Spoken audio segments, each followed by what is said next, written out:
more depression to add on to. Last time?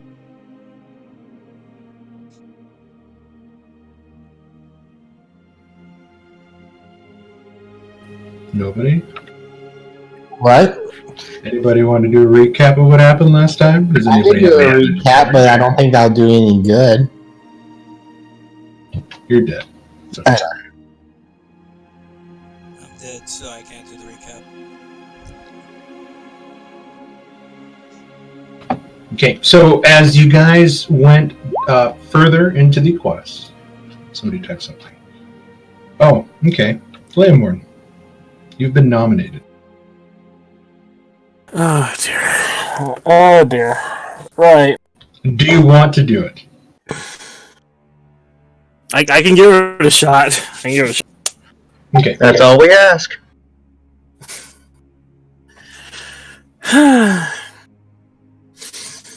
You know the term life? When life gives you lemons, make lemonade. No one really talks about the idea if those lemonades catch on fire. If the lemons catch on fire. This is what's been currently happening.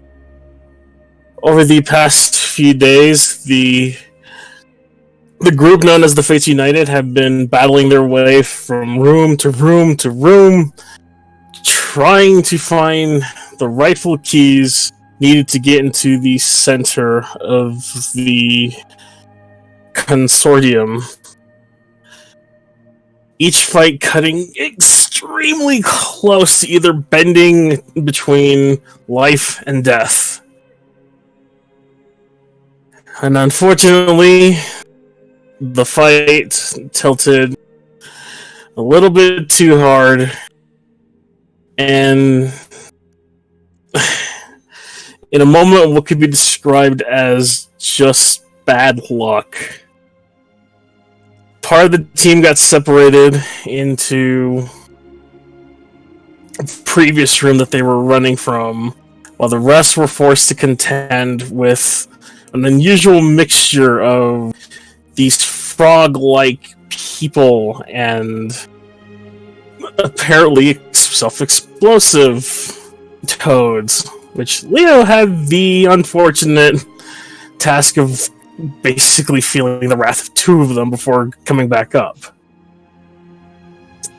In the midst of the fight, Valeria was dragged off into one direction but was able to break out, while Thalion was not so lucky, being caught in the net and was forcibly dragged into the water. The fight still raged on, and Thalion valiantly tried to fight back. But in the end, as the fight roared on, Thalion lost his weapon, and then when he was finally able to break free, able to crawl out of the water with some help, and some fantastic play from Rudy, it just wasn't enough, as one of the frogs sunk its teeth into Thalion, and he stopped breathing. The fight still raged on, and eventually they were able to down their foes, but not at the cost of 2 lives. Where now we will set back into the room in this brave new world. Very depressing, Lamorn. Give yourself a point of inspiration. I'm going to move you guys over to the map.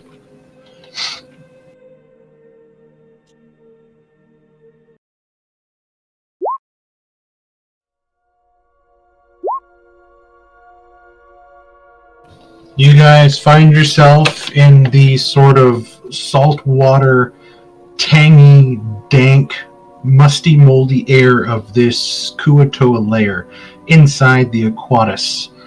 About 10 minutes have passed now, as you guys have sort of just kind of been looking down on Thalion,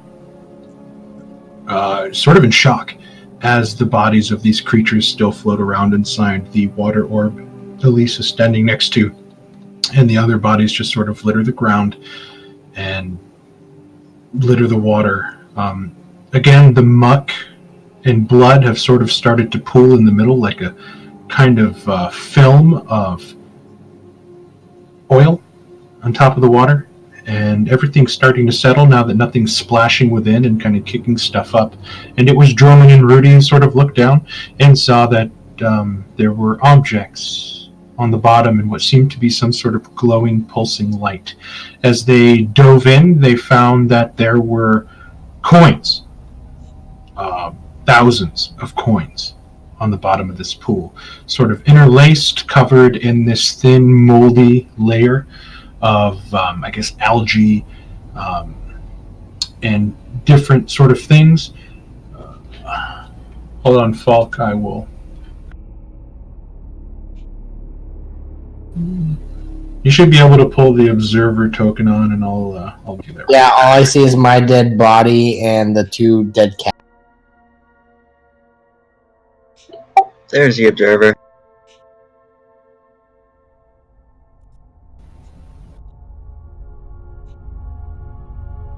I don't think I'm on the same map as everybody else. You should be. You can control and see. Here, I'll just move your dead body down there. Ka-cha! Never mind. That was 2 separate maps. Okay. Where was I? Oh! And below this sort of thin layer of algae sort of covering everything, you guys started to unearth different sorts of items, sort of diving down, swimming about, coming back up for air. Those of you in the group, they have notified you that there is a black gate at the bottom of this pool, but it is 30 feet deep, full of water.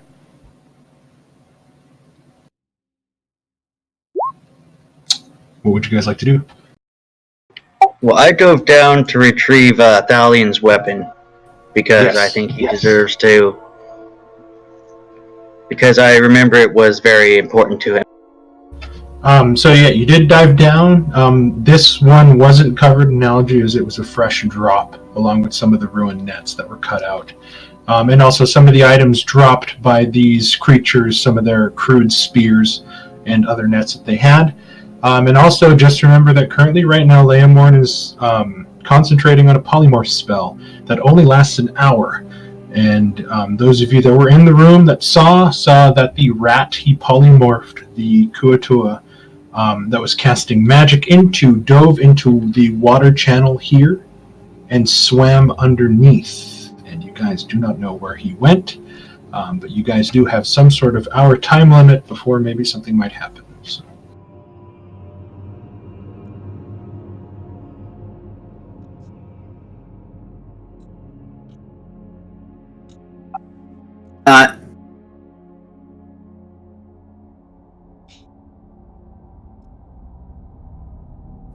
So there is the treasure that we found like lying on top of the gate, the black gate.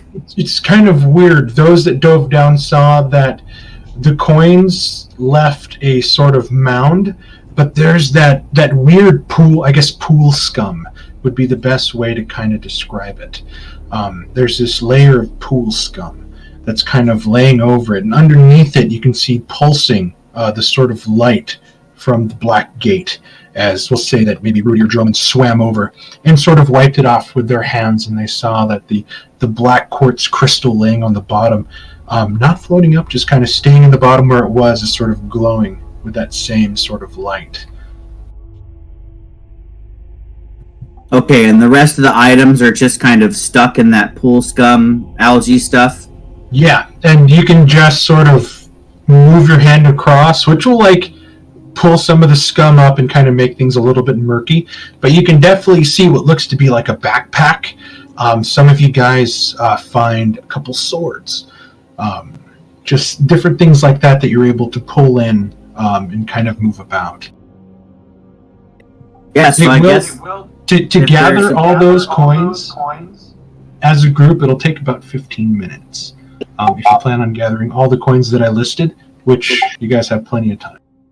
I'm probably gonna start picking up some of the pack and the swords. I'm gonna ignore all the all the coins and probably all the gemstones, right? I would not ignore the coins or the gemstones personally, but I would ignore the copper and potentially the silver and go for the gold first. Okay, so check this out. Well, I backpack figure to shove everything in. you could check if any of these objects are magical while I'm retrieving the rest of the stuff. Yeah, I mean, burn up the hour. I'm fine with that. Yeah, I'm happy with that too. And Rudy's just retrieving this stuff to distract her from. Can we take the rat that you're concentrating on, Liam Warren, and put it in a safe environment, like possibly shove it into Thalion's bag of holding? The rat already escaped during the fight because it did what rats do, and it ran away from noise.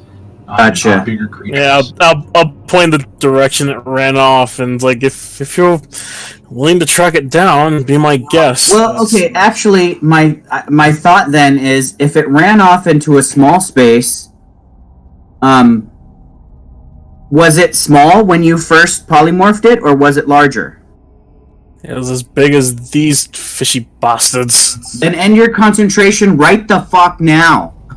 Then it gets stuck in the tiny little hole that it's in, and it can't move anymore. Yes, but what if it's in another room somewhere else here that's not quite as small as you think? Well, yeah, see, so Darn. I probably would have ended concentration on it immediately after it went into the small hole, which would have gotten it stuck there. But since we didn't do that, you're right. We have to take your thought into consideration because it may have escaped further into this place, into a place where it wouldn't be stuck. So these are pictures however, of some of the things you guys have found. However, how does it benefit us for you to keep it as a rat currently? It was seemed to be in control of something changed. I know something changed. Well, at least as a rat, it can't raise the alarm yet. That is a good. Who made that point? And I'm not sure if it can still attack us with that weird frog spirit thing. As a rat. The Zerak would point out that whoever. Thank you, Dromond. If Dromond popped his head up and made a point or something about how that is the case, that at least it can't raise the alarm while it's still a rat, then I would kind of wave my finger and say, yes, that's actually a very good point, and perhaps is a good reason to remain concentrating until we're done excavating here, at least. Because since we're close to a gate, even if he does raise some kind of alarm, at least we can escape through this gate, this black gate, quickly before we're spotted. And you guys know that the only other black gate here is the one that was in the room where you fought the trolls. And you guys remember that one of the trolls got away.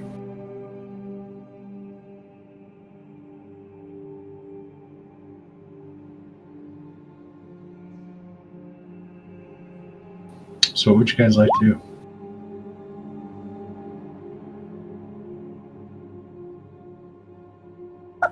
As soon as I finish collecting and bringing up all this treasure, I'm just going to go sit down and silently cry.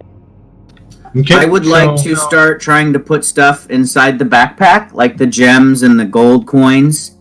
As far as the items, they might not fit in the backpack unless I'm noticing some weird property about the backpack while I'm loading it. You notice that you're able to shove a little bit more into the backpack than what you thought would be normal, and it doesn't weigh as much, but you reach a point after about, we'll say, like 6 pounds of coins, that you just, whatever you put in kind of gets pushed out, like it's almost filled to its limits. Like perhaps there's other things in this bag. Oh, well, then I guess first I would... And just remember that it has now been about half an hour of the hour of polymorph concentration. I guess I have to then backtrack and take all the coins back out of the bag and then reach my hand in and see what else is in the bag first. I guess I forgot to say I would have checked to see if the bag was empty before I started loading it, but Okay. I so think you guys- I think Zarek is doing his thing where he's just like sorting all the coins, and this is how we get the count. Okay, and you guys want to do this here? well, we can't carry the treasure otherwise. My point is that if we don't make space in I can't carry the treasure at You guys all. know that Thalion has a bag of holding that he's carrying on him the entire I know, but his bag of holding is nearly full too. So Actually, if we want, I guess I'm looking to the party for advice. If you guys want to just shove everything in the bags and we'll sort it out later, we can do that. But I'm not doing that. So unless somebody speaks up and says, shove it in the bag, we're going, then I'm staying here to make sure what's in the bag and organizing it. That's why I'm kind of prompting, because everybody So I else. did. We're going. I did say that you should identify all the objects, see if they're even worth taking. I mean, they're all worth taking, just like which ones are more important than the other. Well, I'm more comfortable performing rituals not in a pool of slime. Perhaps maybe back when we're in with our hirelings in the garden again. Just From this remember, guys, conversation, Rudy's the like, "Fuck, time is of the essence inside of the tower. I mean, we don't know when something else is going to come back and get us. And we don't know how long we're safe here for now. Well, 6 pounds of coins, as Mark stated, is about 1/17 of the total amount of coins that we have there. So I'm not happy only taking 300 gold coins. We need to put the at least the 1,500 gold coins that we found in something. And if I can only fit 300 of them in this bag of backpack, holding. I'm Okay. going to. I'm I just would going to toss it in the bag of holding. I mean, throw the Thalion items into the bag of has holding, it. and then just shove as much. You Shove know. all the coins into the bag of holding, and just see what. Mm-hmm. okay, I'm fine with that. Start shoveling stuff into Thalion's bag of holding, and maybe I'll shove the gems into the backpack then. All the So we're gems, taking the gems. That sounds all good. the gems, and even the two strange quartz crystal tablets, they all fit inside that hiking pack that you guys found. All the coins will fit in the bag of holding, and then the rest of you can carry the items. These 7 different items that you guys were able to find underneath that didn't seem to be rusted. Rusted blades, broken spears, unmended nets, things like that. Yeah, I'm not taking that.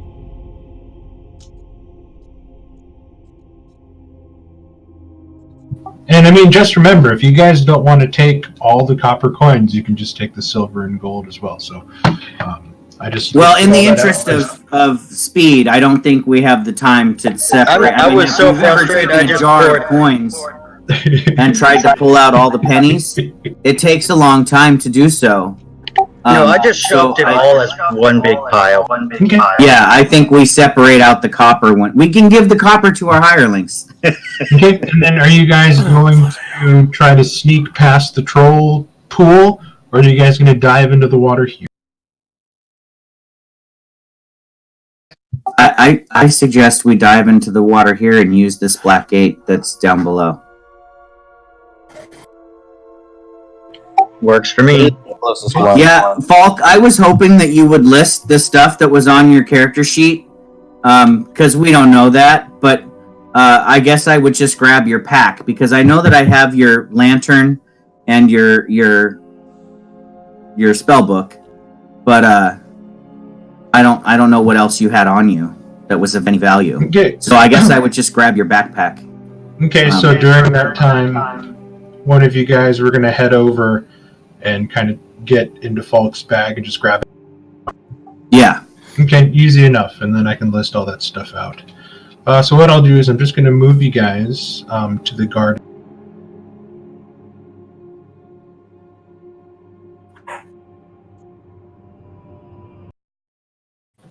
So sort of everybody diving into the water. Garshadow was a little bit harder to kind of get in, but sort of some of you bearing Thalion's body and sort of letting his weight sink you guys down. And you watch as Garshadow kind of dives in and kind of swims lower down. Zirak, you time it just as everybody's coming in that you hold the key out and thinking in your mind, Twilight Garden. The gate opens, and you guys find yourself dry inside, though still dripping wet. The dry confines of the garden and the trees, the smell of the wind in this sort of forever twilight area. None of the water came in with you guys, and you guys kind of make your way further down, joining your hireling and the 3 commoners that you guys managed to save from the weird little hairy guy in the shark bowl ooze. What would you guys like to do?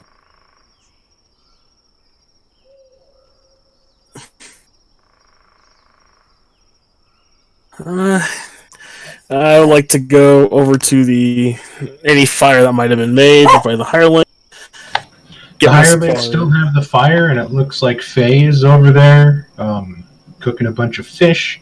You look at the fish, and you see their little fish eyes, and then it reminds you of the things that tried to eat you and ate Thalion, and you don't know if you're hungry or not. Even if I'm not hungry, I will gladly eat a fish out of pure retribution. I would like to get my supplies, and I am going to attempt making the blood paste again. This time I'm not going to be so... What's the word? Hectic? Exuberant? Exuberant, yes, thank you. Overzealous? You summon Moonlight into play. You're sort of holding the metallic rose in your hand, Zirak, and it has some weight. Like some heft to it. And you're holding the thick sort of stem that's down off these strange rose platelets.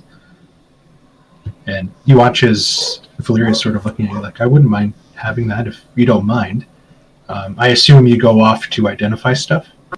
Yeah, I'm going to basically, and you guys will see that I'm kind of busily setting up scrolls, inks, my ritual components, so just various vials of this and that.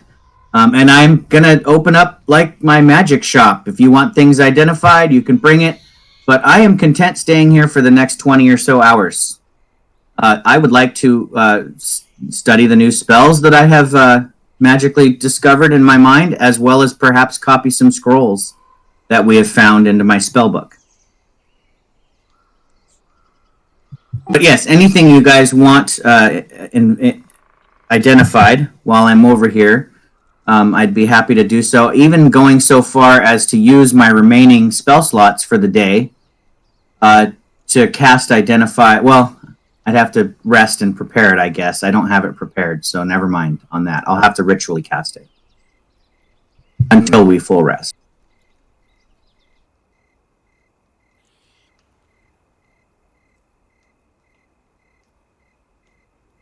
So whatever this animal is, this bush that's next to me with covered in roses, it looks like, looking like a sheep or something, perhaps.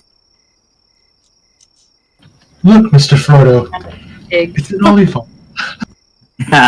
I'm gonna call this the magic shop corner over here, and Items handouts. We'll just say that it's going to take you 70 minutes to ritually identify everything, since it's 7 different items that you guys are able to find on top of the 2 gray stone slates that you look at and realize that you sort of don't understand what's written on it. And you kind of set those aside for now. It's a strange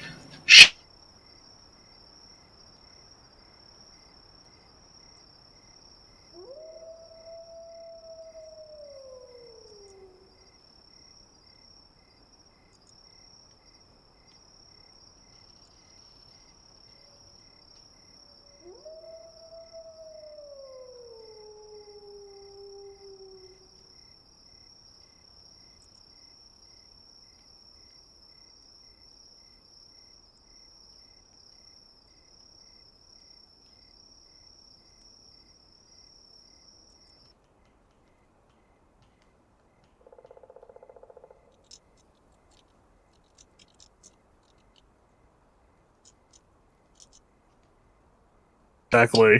Blood paste, I believe, is one of your simple items.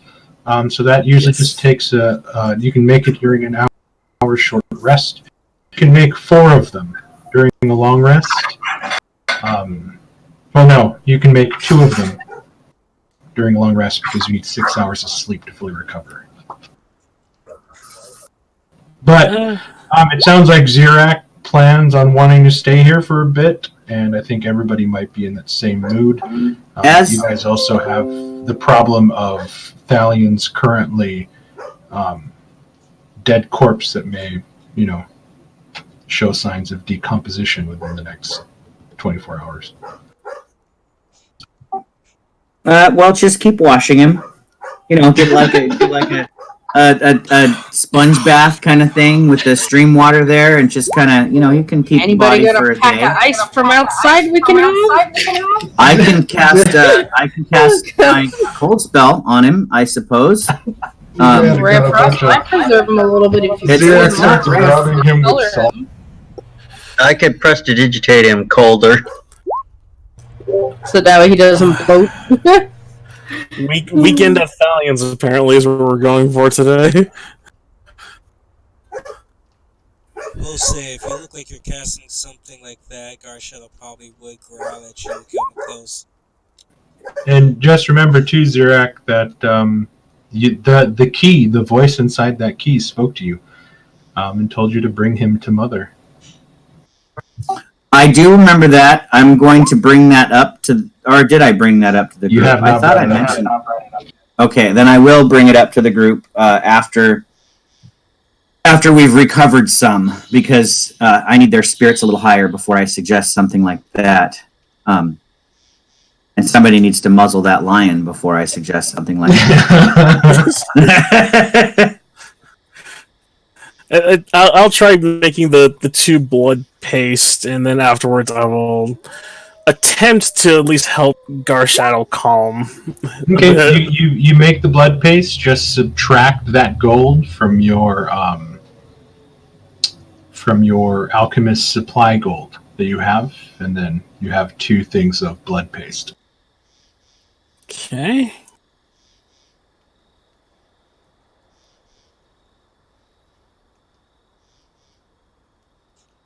And then afterwards, I will try to sit next to. I'll try to move over to Garshadow and see if I can do anything to calm him a bit. Yes, like you, Winston. You can see that Garshadow is pretty despondent. As you do walk up, he does growl at you. He's become very overly protective, and you remember this happened before. This But after a while of you sort of being there and he gets used to you, he does kind of let you approach.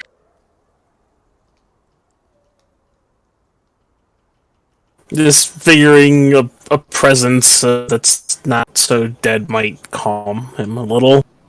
And he's just kind of laying over Thalian's waist, and he's just kind of resting his large head on Thalian's chest. And just kind of laying there. Faye is sort of over by Wealth, kind of covering her face, and she's sort of crying and sad. The other 2 are looking at this warrior that they saw do incredible things, sort of brought low by this place, and just seeing how beat up you guys are, you can see that now that there's like a real tinge of worry that things could go very bad in here and they might not make it out.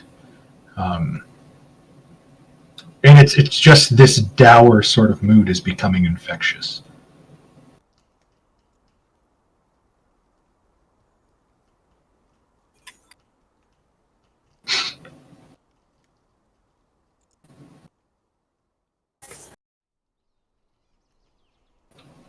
Did you Mark, after I study the tablets, does it seem like they are perhaps...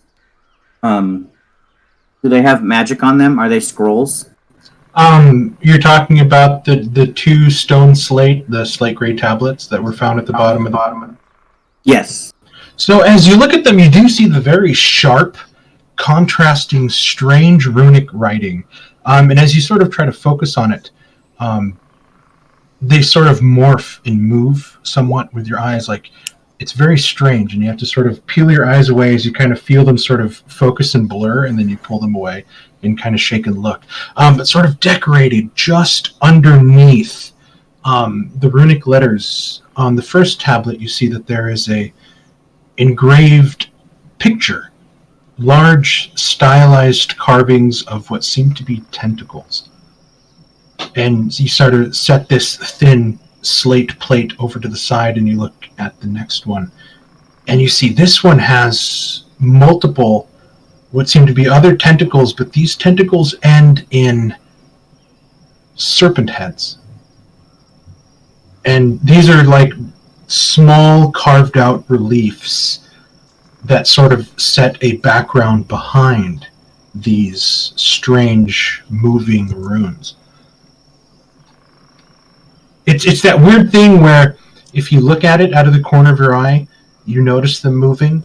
If you focus on them and like move from letter to letter, they look like they're moving. But when you sort of take a step back and look, you can tell that they're just plain old runic carvings. It's very strange. There does seem to be some sort of innate magic on these tablets.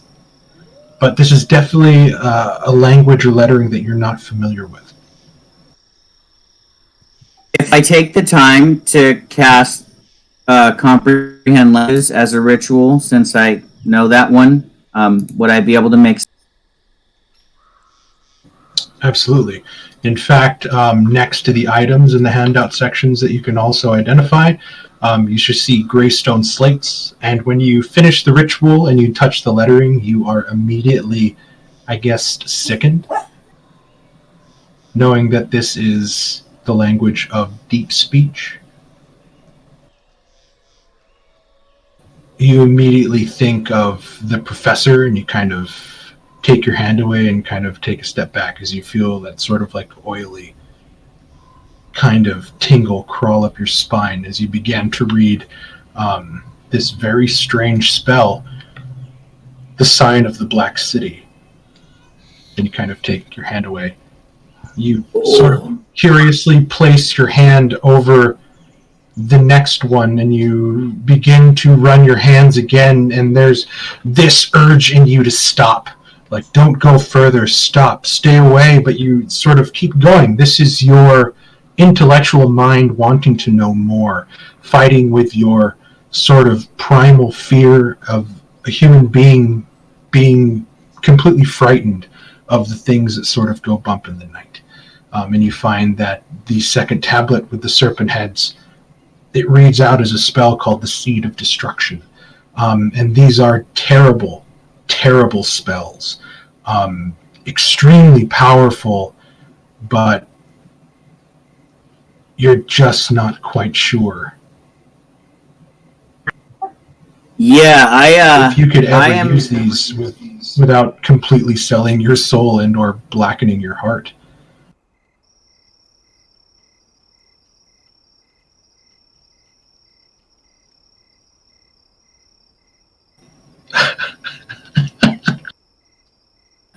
They are terrible spells. The second one in particular is absolutely... Sorry, I had to run to the oven. So I was going to say that they are terrible spells. I view them much the same as another ritual that you had given to me early on in the campaign that I have not tried to cast, but it is in my spell book called Curse of the Dark Moon. Yes. So I will add this to the chapter of Curse of the Dark Moon later on when I can actually understand these and copy them into my spellbook, because they're very high-level spells. Did you read that second one? I did. Yeah, and horrible, isn't it? It's got a little bit of Alien kind of vibe to it. Right. I love that one. So it definitely could be, and you know, the long-term vision of Xerac in the future, I can't not have these spells, because that definitely fits my idea of his evolution far in the distant future, hopefully. Or next week. We'll see. I mean, we've been here for long enough to where he might be twisted a little bit more than he was when he started. Thank you, Thalion. your death is the thing that just kind of pushes him over the edge. Okay, and then so we'll go over the items now as Zirak is starting to go over and kind of look over all these things. You find that the metallic sword, you identify it as a weapon, oddly enough, known as Thornpiercer. You know that with a thought, you can cause a blade, a whip, to sort of grow from the flower and use as a weapon. It's very versatile, and it's quite a powerful magic item to find. I'm just going to show that to all the players. Unless you wanted to go through and kind of give your Zirak spin on how to identify these, Ken. No, I mean you can do. I can go ahead and do a little role play as you're sharing it with the group, if I need to. But here's yeah, here's Thornpiercer. I'm going to show it.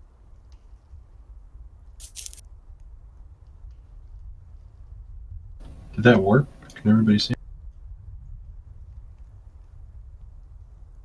Yeah, is it what is this? Is this the sword? This is Or the the metallic robe. So if you guys look The at the metallic items, rose.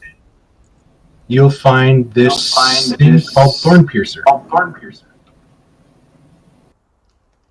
So the actual rose petals acts as the guard, and the stem is actually a handle.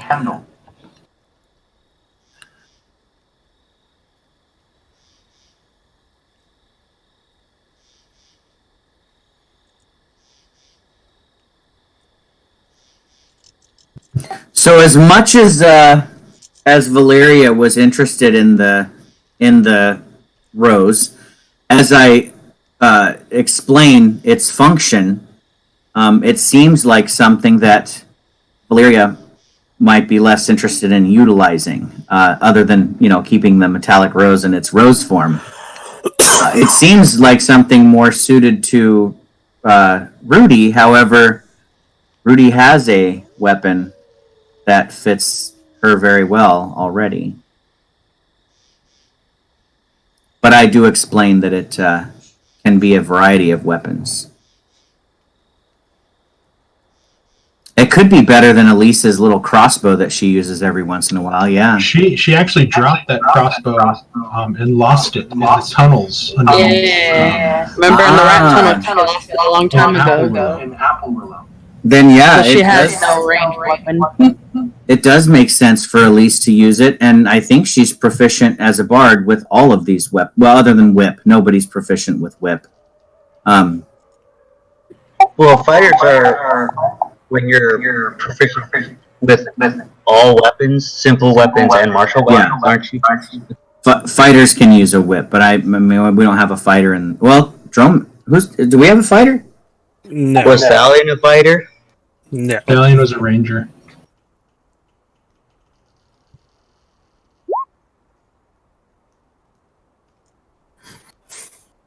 Yeah, I say We had a barbarian, but he I mean, split. So even- that was the even closest without- thing was even without proficiency with a whip, you'd still use your dex mod. So I think giving it to Elise, it makes sense. At least we'll be happy to take a whip. Well, it's also other things. It can be any of those weapons. You can make it a short sword, a rapier, or you can throw the dagger blade out by flinging your rose at somebody. That's kind of cool. That would be pretty awesome. And hey, she's proficient in rapier, so. Okay. And then we come to this net. It seems that it's very similar to the nets that killed Thalion, and with that, I kind of push it aside. That pulled him down to the depths. We all saw how effective they were. They were very effective. This one seems to be even more effective than the ones used against us in that combat, as it can shock a person wrapped up in the net with electricity. And you notice that it is made of sturdier material, as they were sort of throwing around these like slimy rope nets. This one's made of very finely crafted, thin lengths of what seem to be steel wire.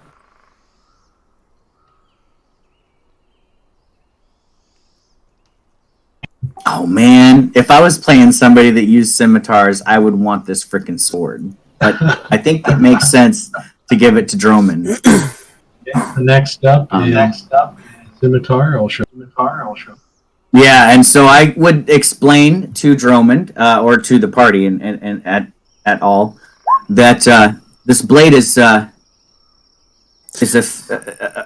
weapon used by creatures underwater. It is not hindered by being underwater. If you happen to find yourself underwater fighting things, the blade will slice through the water just like air. You'll be able to speak with the creatures that reside underwater.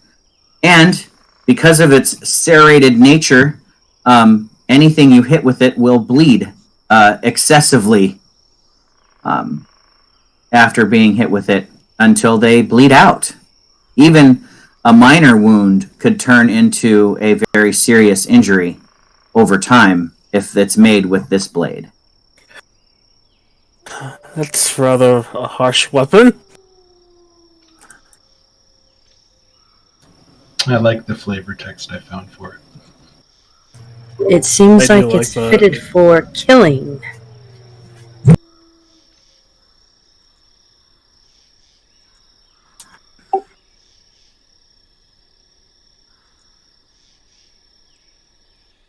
That sounds like a very vicious blade. Definitely not one of my style. Oh! Next up. Ken Yeah, I is love- an extremely dark item. I definitely want Valeria to have it. I think it makes sense, and I'll explain to Valeria that this goblet, and you know, it is kind of a measure of disgust, as it is dark magic that has created this item. However, you can heal allies with it. If they should fall in battle, you could cut yourself and drain your blood into the goblet, and then feed it to the person that is harmed, and it would heal them. Sexy folk stuff going on right now. But just be careful not to do that more than once every couple of days. If you do it sooner, like you can only use it once every 2 days. If you try to use it more, it would destroy it. Also, there is a chance that it might be destroyed even using it the way it's intended. I think I'm gonna be sick. Oh, wait, never mind. It won't bring a person back up from unconscious because it takes a minute to drink the contents. So Because you are You drinking can't- blood. If you're not used you to it. can't feed it to a downed person. They won't consume it. So you would have to bring them up to at least 1 hit point. I could give them a good berry, and then you could tell them to drink the thing when we're in a safe place. I feel sick. Look at that one.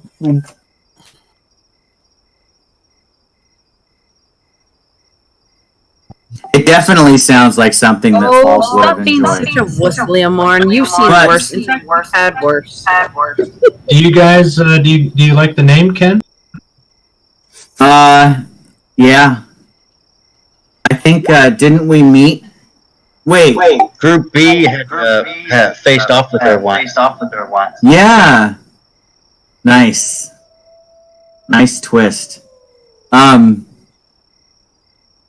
Yeah, any That one was of like us 6 could months ago in possess this it. world. I think any one of us could possess it, but it is a healing item, as dark as it might be. So, healing seems to be up your alley, Valeria. But Droman could take it. He's, we can't see whether he feels guilt because he wears that mask all the time. So perhaps he wouldn't care if he was feeding blood down somebody's throat. Just what kind of tiefling do you think he is?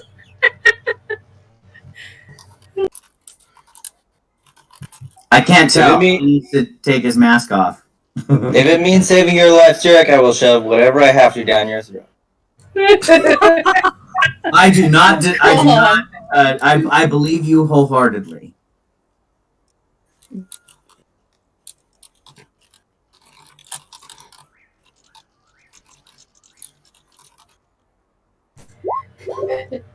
Just imagine Elisa's over there in the corner going, "Geez, that brings a whole new meaning to tieflings nowadays, huh?" Sheesh. All right. Well, now that we know what the goblet does, if nobody wants it, I'll put it in my backpack. The dagger itself, if nobody wants the dagger, I'd be happy to take it. It is the only weapon that I have on my possession is a dagger, so I wouldn't mind having one that's special, but I don't need it. I have my magic to protect me, so if it would be more useful for somebody else to have a dagger that could deal out the most useless type of damage in this entire goddamn game, feel free to take it. So it is a dagger of venom. Yeah. Useless. It does poison damage, which doesn't work on nearly 90% of the things that you'll fight in the world. You killed a troll with poison. It probably came back. No, it went down with poison. Doesn't mean we Yeah, it killed probably it. regenerated. It's fine. So wait, so the only one that uses daggers other than Droman is Zurek and Leo, right? Yeah, and like I said, I don't really need it. I would like to keep the backpack because with that backpack, I can actually carry some of my items and not leave everything on my horse all the time, and I wouldn't be encumbered. So that might be kind of nice to actually have some of my belongings on my person when we're away from our horses. You look at this hiking pack, and as you sort of look upon the details of the things in the leather, the things carved in, there's a lot of dwarven, runic roughness to it, as well as what seems to be some sort of magical kind of glyphing on front. But it is pretty much just a handy haversack, just renamed for dwarven flavor. And as you're sort of going through it and kind of looking at all these things, you realize there are things inside that you begin to kind of take out. You pull out a small leather pouch, and as you open it, you look inside, and there seems to be some sort of glittery, fine powder inside. And you sort of set it aside, and you pull out a small vial of what seems to be red liquid that kind of glows. You pull out what look to be stones with runic carvings on them, but when you hold them, they seem to have their own innate magical properties. You find that 3 of the stones are cold. When you close your hand around it, you feel, even through your kind of resistance to the stuff, that your hand becomes like bone-numbingly cold as you hold this, and you sort of set it aside. And you hold on to 2 that are constantly warm to the touch. And as you sort of press in on it and put some pressure, you feel it begin to grow hot in your hand, and you set those aside. And then you find 2 that when you hold in your hand, you begin to watch as the hairs on the back of your hand and your arm, going all the way up to your shoulders, and now the hair on the back of your neck. All the hair on your body now begins to sort of tingle and stand on edge as you hold onto these stones. And you set those aside in their own little sort of random place. And then you pull out what looks to be a large chunk of used yellow chalk. Okay, interesting. You kind of set that aside. You find a jar of clear, squishy beads, and you sort of move them around, and they sort of look like boba. You would find like tapioca pearls inside, and you open it and you smell. It has no smell. You just put the lid on it, you set it aside. You find another bottle of blue liquid. This one has a feather sort of tied around the neck with a leather cord. And it is incredibly light to the touch. And then you pull out what seems to be a set of common clothes. You pull out a set of dwarven scholars' robes. And in one of the side pockets, you find a small metal flask, and you open it up. And it is eye-watering, extremely, extremely powerful alcohol. Yeah. Yeah, as the dwarves like. Okay.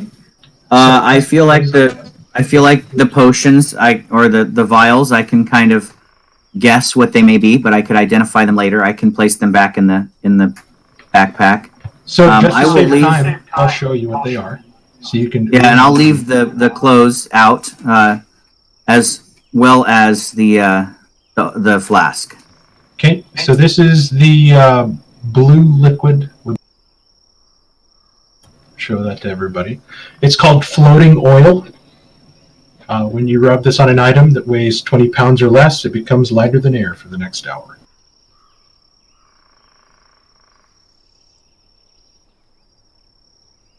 Awesome. Next on the list is something called Harpy ink.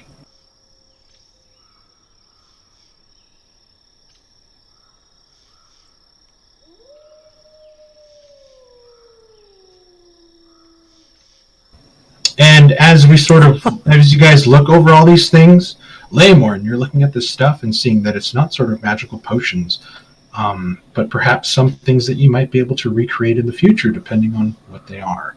A lot of these things can be made by alchemists. Ooh. I think after looking at these, I'll just look over to Zirak. Just whatever you do not lose these. Do not get rid of these. Don't even consider thinking about selling these. I think Zirak's going to hold on to the ink. Definitely, because I can copy spells into my spell book for less.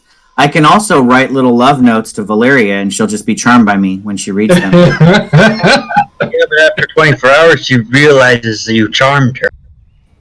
That's true, but it wouldn't be any different than currently. And She would the still be disgusted by Zerak. next up is this cool little magic item that I kind of found on the internet. The bright yellow rune chalk.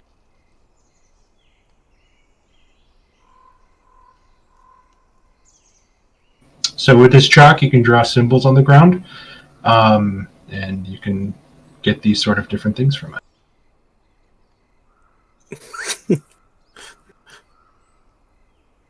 Bright looked to Zirak with that one like,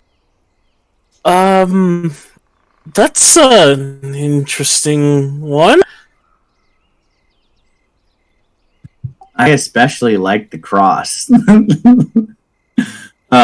Like if you were running away from something, we could put a cross on the floor behind us, and the creatures would slip when they come across that cross. That might be fun. I think we should give that chalk to someone who could benefit from drawing these symbols. And then next up are these strange rune stones, though you're not quite sure what they do yet. But 2 of the stones are made of obsidian that smolder and are hot to the touch. 2 are chips of lightning glass, and they tingle when held. And then there are 3 chrysoprase layered stones that are bone-numbing cold.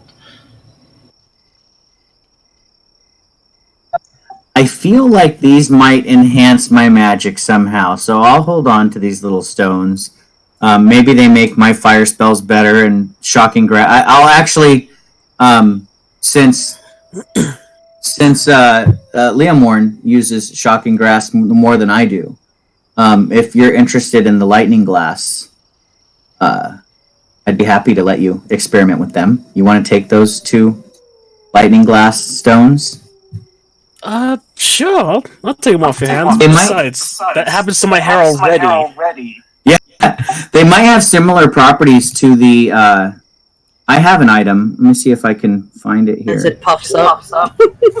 Where is it? You're thinking of the Hellhound for Yes, that's where I'm going. So I just went and edited it, and I added it in. So each stone, if used during an improvised weapon attack, will do 1d4 of the coinciding damage. Obviously, fire, lightning, and cold. On the other hand, you can use a spellcaster can hold onto one of the stones and cast a spell with the same damage, and it'll empower the spell, adding double the damage dice. And that also gets rid of that stone. So it's sort of, you cast it, and and then it's done. I like the wild magic surge possibility. That's fun. Who doesn't like that? That's fantastic. Does anyone have fire or cold spells? We could divide these up a little bit more evenly if we want, since we kind of figured out how they work. Sure. Ooh. I know that Leo and Zarak have spells that probably do all this damage. I can do all three.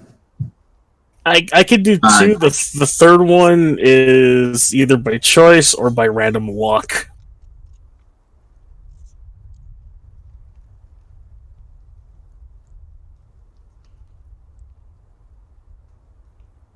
Okay, so Drummond, I would be happy to give you one of these obsidian stones.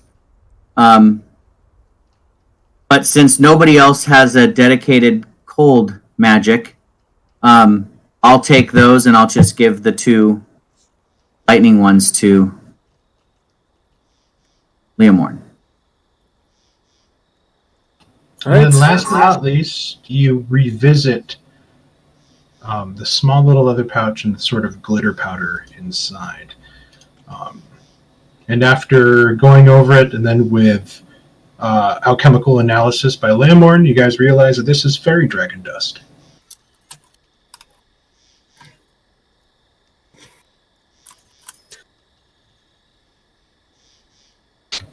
A sprinkle of this dust on you renders you invisible via the invisibility spell that requires no concentration.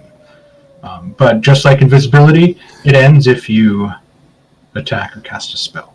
And there's enough in here that you estimate for 3 sprinkles. So for 3 free.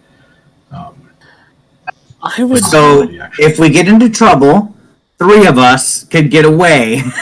The rest of us will just die. Because we could turn invisible and run away. Or Actually, we could spy on things. There's that too.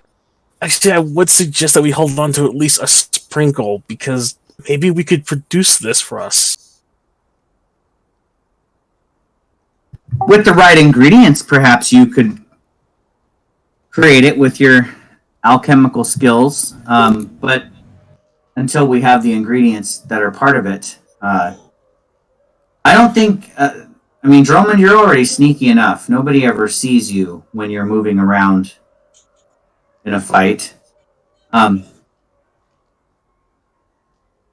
Besides, wouldn't we have to find like a fairy dragon to reproduce this dust?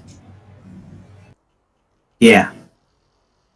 And then, That doesn't sound very easily obtainable. last but not least, you have the jar with the 20 tapioca beads, and these are beads of nourishment. One of these beads is enough to provide you with the nourishment of 1 day's rations.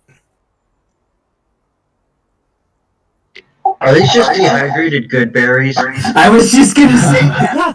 They're like, I was going to say Definitely not good berries, because they're still there, but there's got to be some sort of magic to them, because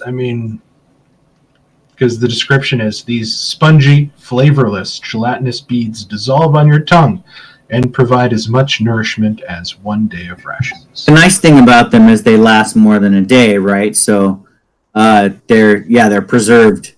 Because good berries only last 24 hours and then they go bad. You get the idea that not only did the previous owner of this pack was at one time an adventurer that found himself inside this place and lost to the same fish people. You know that he was some sort of scholar, some sort of wizard to be carrying this stuff, because it kind of runs, the ink, making things lighter, invisibility, all this sort of utility stuff that you would need. And not to mention all the other things you found. The strange goblet perhaps belonged to somebody that came in here hoping to sort of test their might and lost. Not to mention the weapons. So, it seems people have tried to come in here before and also did not succeed. So, who would like Thornpiercer? Who did you guys give it to? I would say, if it's okay, other one, that the rose should go to Elise.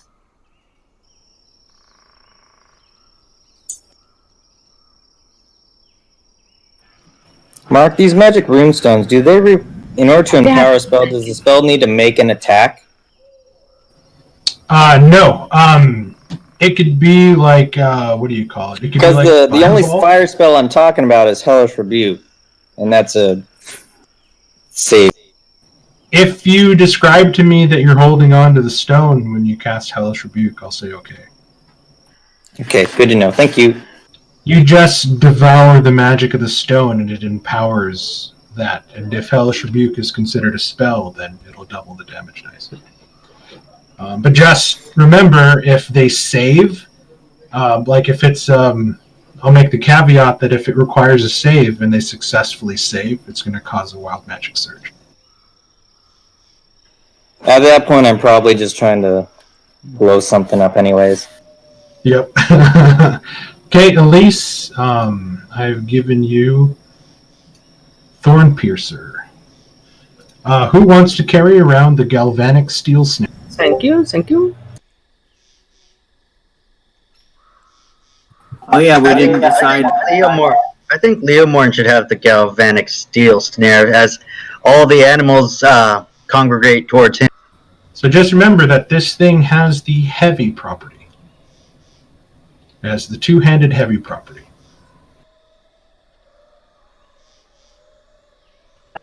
Well, remember, we can carry things around and then sell them when we get back to civilization. Also, yeah, and then if you also so choose.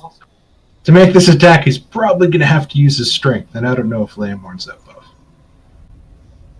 I don't think any of us are built with strength, except So for I'll just Valiant. put this. So does nobody want to use the net? If not, I will just leave it under all players, and then you guys can just hold on to it. And Yeah, we'll consider it a party item, and we'll put it in the bag of holding. okay. Who wants the scimitar razor shot? I would like that. Yeah, my vote was for Dromond to have that. I'm not Are you going to proficient in give scimitars. Dromond your short sword, or are you? Yeah, I was going to offer Dromond Storm Song. Okay. Oh, gotcha. Okay. Yeah, Storm Song is a short sword. He can use that. It was originally mine, and I gave it to you, so it's nice to have it back. It has served me well. Okay, Rudy, I gave you razor shell. I will give But you. Rudy Storm wants to Song make and things bleed. Does anybody want to carry around the Goblet of the Crimson Daughter, or is that going to be a party item? Throw that in the party items. Well, if Valeria doesn't want it, I'll carry it in my haversack and use it to heal people if I need to.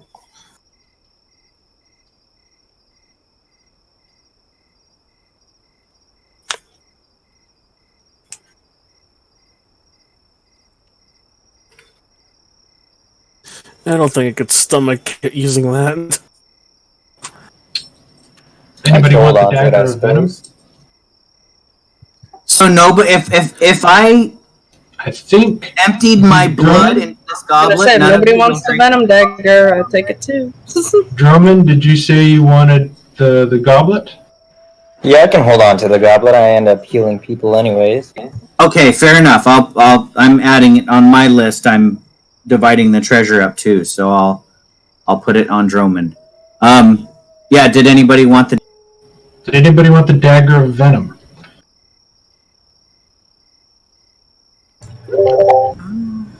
No. I think we're gonna let Zirak have it. Yeah. Were we gonna let Zirak have it? I mean, I said if nobody else wanted it, I would carry it. It would be useful to have a magic dagger if I didn't have a spell or if I couldn't use a spell. But yeah, Droman, you did recover your lucky dagger. I don't know if you feel like this one might be luckier than your lucky dagger. I usually end up throwing my daggers and losing them. Do keep so in mind that Xerac touched it, so. I also sometimes lose my dagger, so maybe you'll be more willing to hold on. Okay. I mean, I'll definitely use it if I need to use a dagger. It's better than just a regular. I just have a regular, plain old dagger. You and me both, but I have some means of getting some magic back. You may need it in case you run out. Xerac would scoff at that. Run out. My magic is inexhaustible. I'm just gonna give him the glare, like, really? Is it really? So, Marcy, are you going to attune to Thornpiercer? Yes. I was just going to ask if I could do that while we're doing this. Okay, so what are you getting rid of? Your Tutor's Pendant, your Cloak of Resistance, or your Wand of Entangle? You can only attune to 3 items. Yeah. Okay, Xerac, you're getting the dagger. Give me 1 second here. Well, Valeria, if you didn't get any items, you could take the dagger. You could use it. It's just kind of a little dark, being a dagger of poison.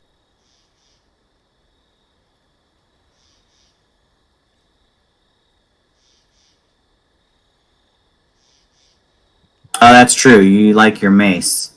Let me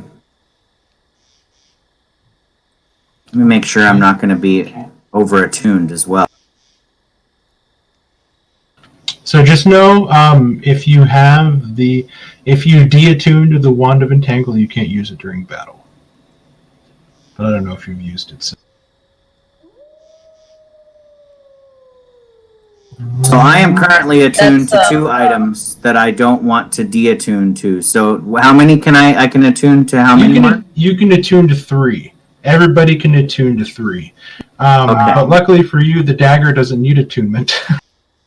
Oh, fantastic. Okay, I'll take it then. Yes, I will swap it out for the wand. I will just keep the Okay, wand. so just And make a then just note know that I can't use that just make a note that you won't be able to use the wand in battle if something happens since you're attuned. Wait. Do you have a magic wand that you do not need? Because I have a repurposement for said wand if you don't want it. If Xerac can find a better use for the Wand of Entanglement, he can have at it. Remember, that's the one you gave her. It will no longer exist after I'm done with it. So if we as a party are okay with taking the wand and destroying it, I intend to remove the magic from it. Who wants the backpack?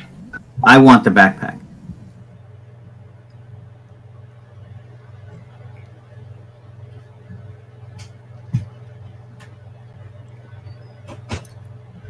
Does that require attunement?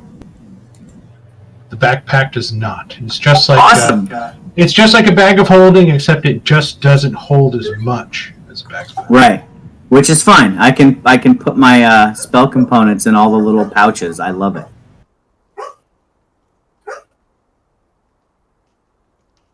And I will let you guys decide what you guys want to do with the floating oil, Harpy Link, Rune Shock, Rune Stones. You guys have already divided those up. And I will keep that sheet there so you guys can see what it does. And then also you guys have the Fairy Dragon Dust. And I think we were going to let Leomorn hold on to the Dragon Dust, just in case he could find a way to recreate it later on in our adventures. And as you're going through your backpack, Xerac, you're starting to take out all the gems that were there until you pull out the large red bloodstone. And you sort of look at it. You kind of remember something written about these. You read it in a book long ago.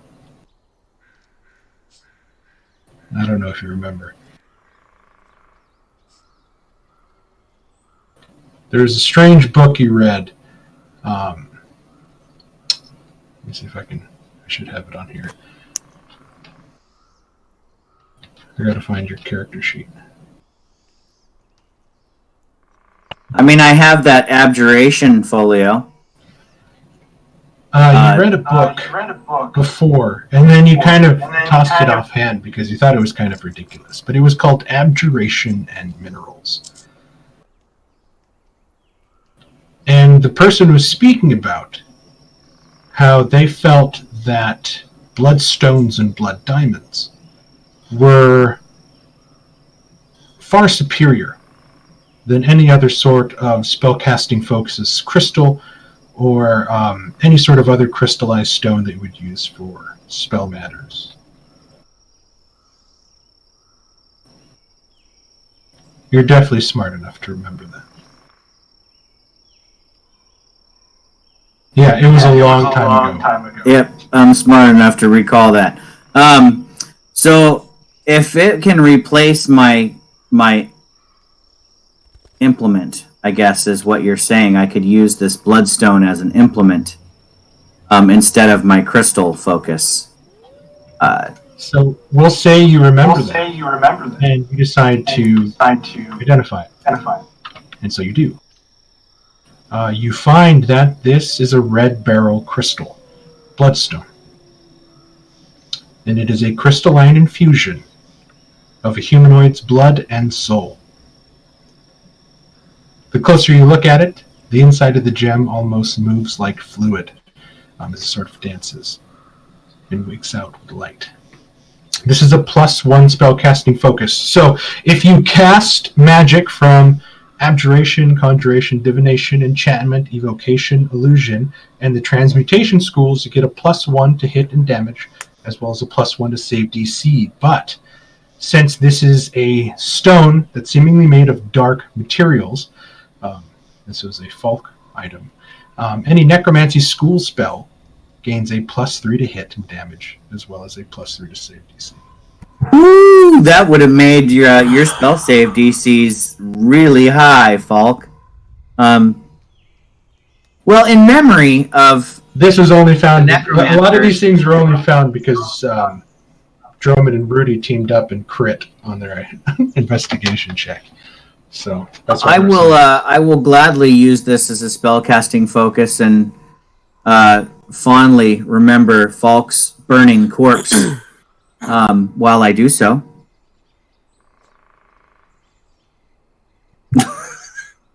As I shot him in the back with a firebolt.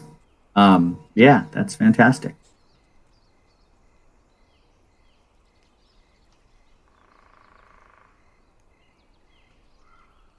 Unless somebody else uses spellcasting focuses that they want to have. Anybody else that uses a spellcasting focus can use it.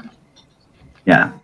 If they want to use a spellcasting focus that has a humanoid's blood and soul infused within it,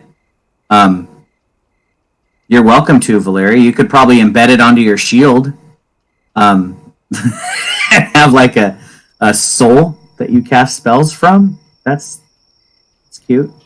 Valeria's already using dark magic, so it's okay.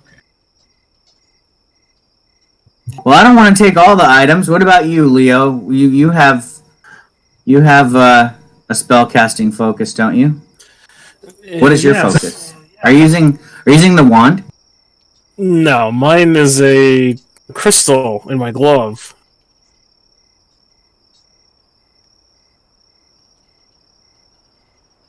You're a sorcerer though, right? Yes. Okay.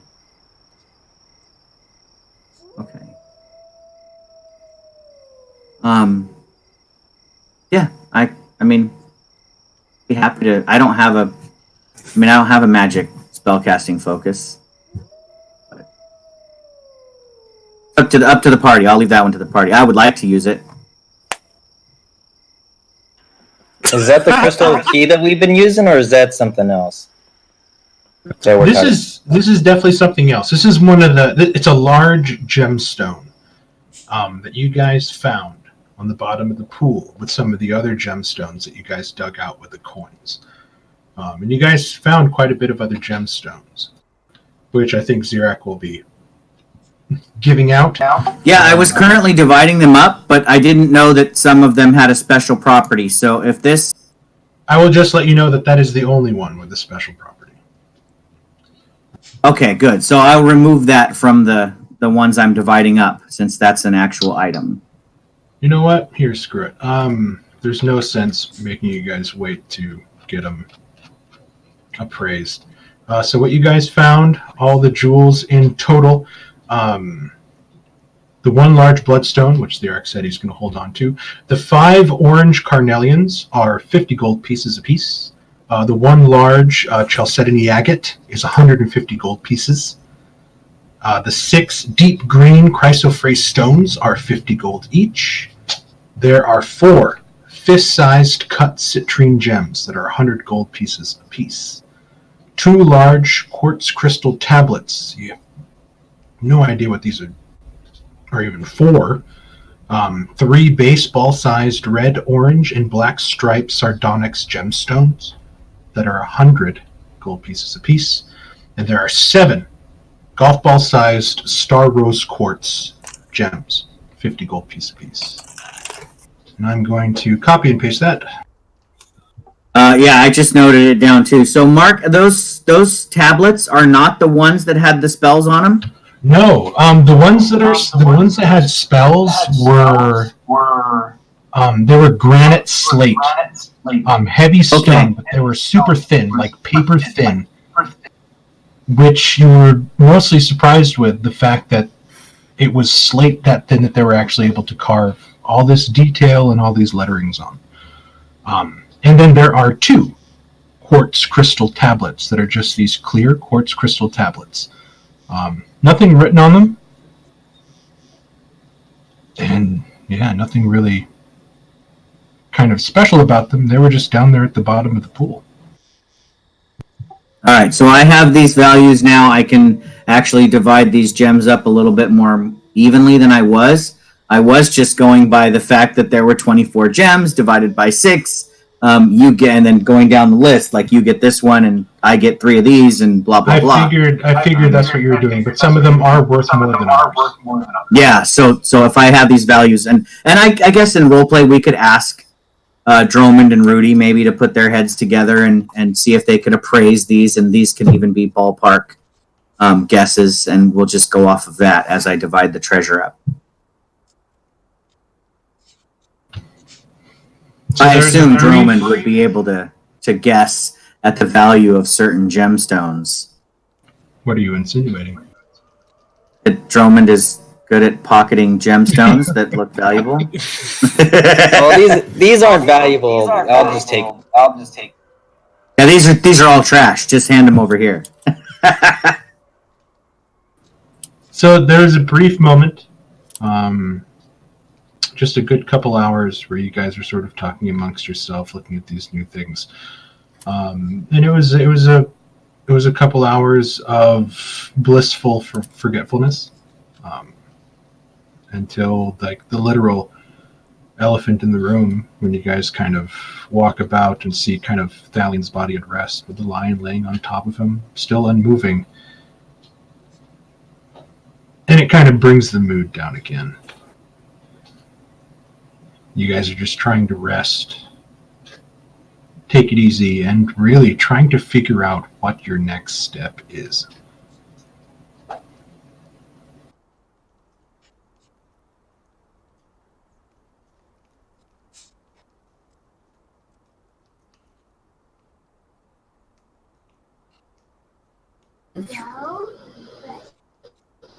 I don't want to be here anymore. I don't think any of us wants us to be.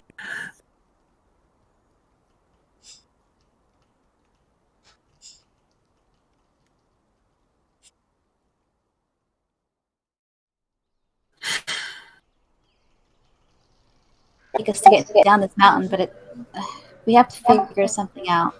Well, are we gonna stay here for like a day and rest Yeah. and recoup. So we're trying to decide what we want to do after we rest. Is that what you're saying?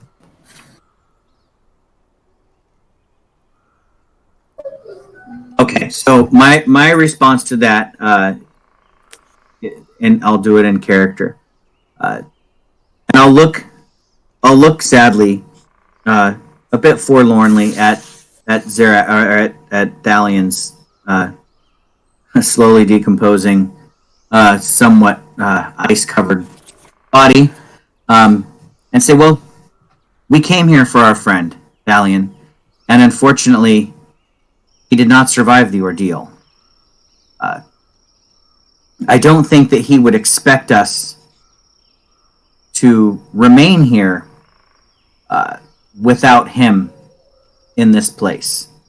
However, there is an option. If we do decide to stay, and I pull out the key from my pocket, and I tell the group that as we are well aware, these keys are connected. That we were told that each one who possesses a key may commune and speak their mind telepathically to other key bearers.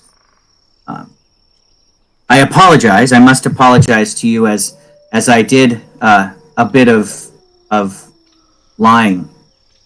My magic was unable to determine the direction of the other key, and therefore I led us through the rooms of watery doom, not based upon my magic, but instead I felt a pull through the key, which I determined was another key bearer directing me to them.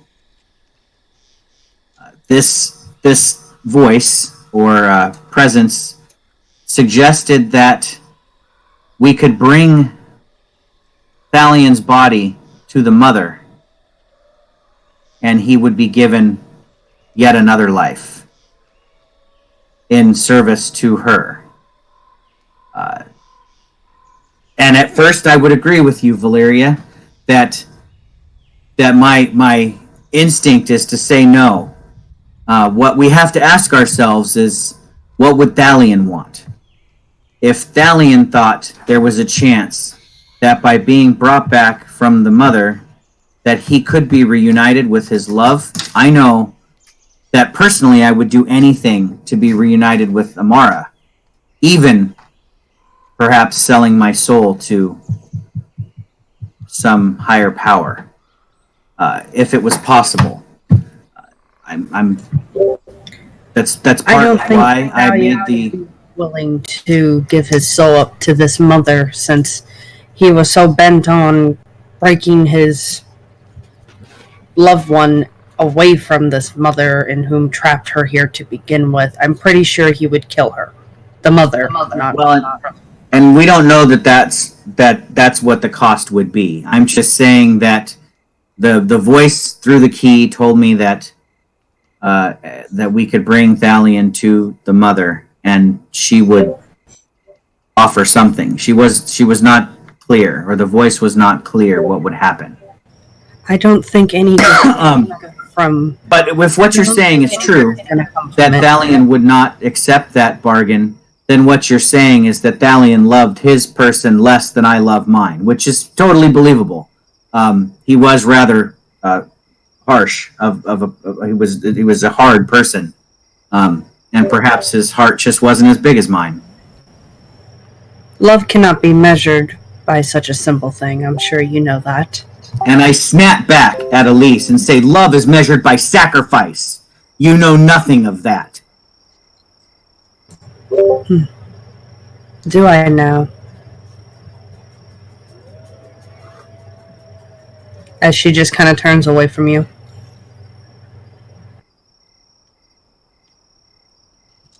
Who here has sacrificed more than well, I guess Elise did die. More than I know, Zarak would say more than myself or Thalian here. I feel like amongst us all, the two of us have sacrificed more in the sake of love than any of you.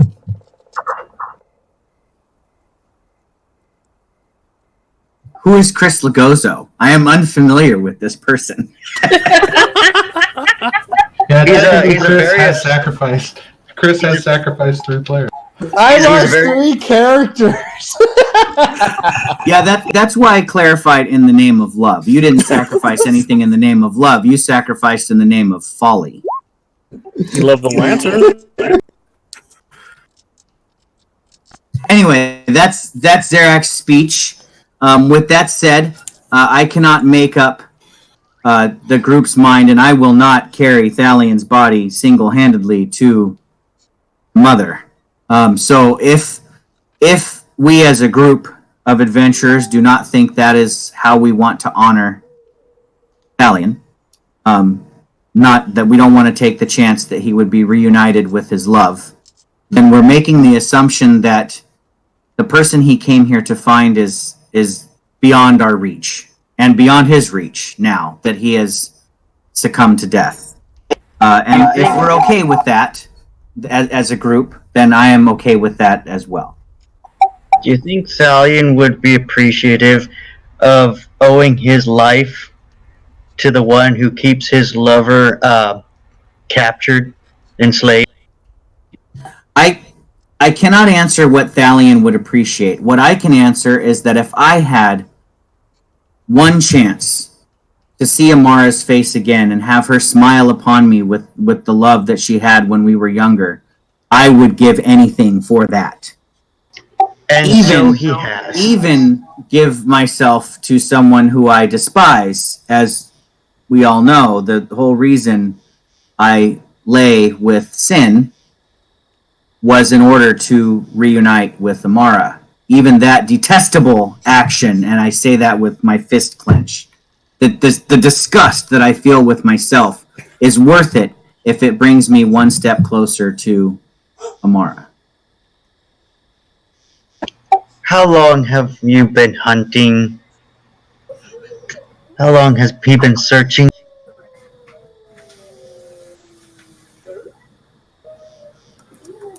Well, I assume as long as we have, because he wasn't here without us. He left this place to go to Halanon, and we all came back together. So I think we've been here for half a year. So you know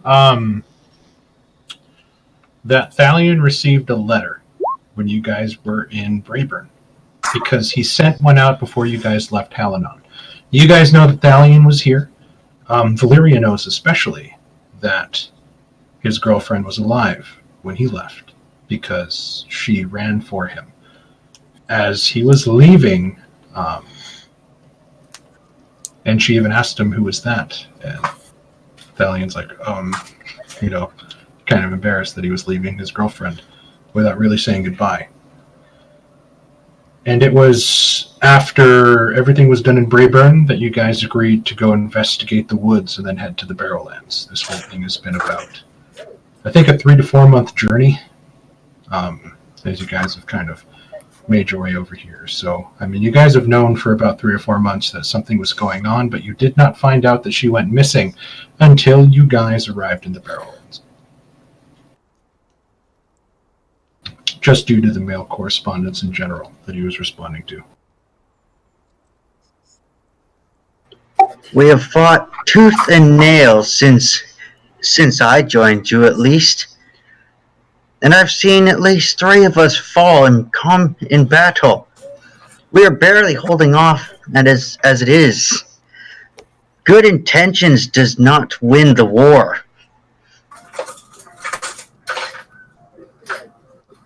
That's when a voice echoes through the chamber. Then perhaps you all should stop fighting. I will immediately draw my sword and look around.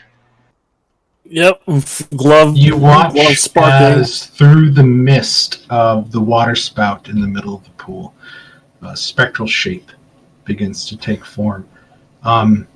As if it's made of the mist coming off of a waterfall. and it begins to take on a very feminine shape. Don't think anything of the token. It's the only thing I could find that I was going to, even though you guys have seen it before. It has no correlation to it.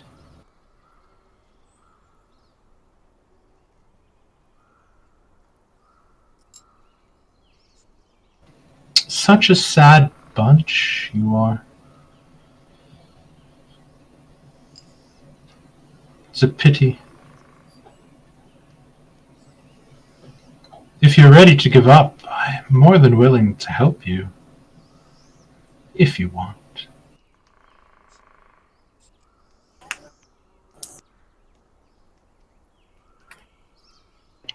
And who are you? I am Mother.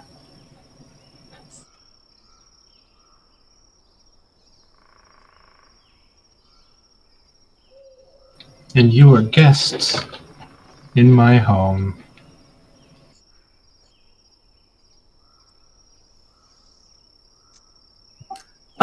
We must be unwelcome guests, as we have been repeatedly attacked. Is this something you do with all your guests? Just guests that I find useful. You've all shown me gaping holes in our security, and you've also managed to flesh out those who are disloyal. I thank you for that, truly, from the bottom of my heart. So let me do something for you in return. All you must do is walk through this portal. And you watch on the south side as the tree is just engulfed in this strange spinning magical fire that soon turns into this hewing pink. And I can give your friend back to you. If you want. If he was even your friend. But, by the way you speak of him, well, never mind. What was Thalion's girl's name? And would we know it? And you call yourself his friend. I didn't write it down. Do we would know her name? You would have mentioned her by name?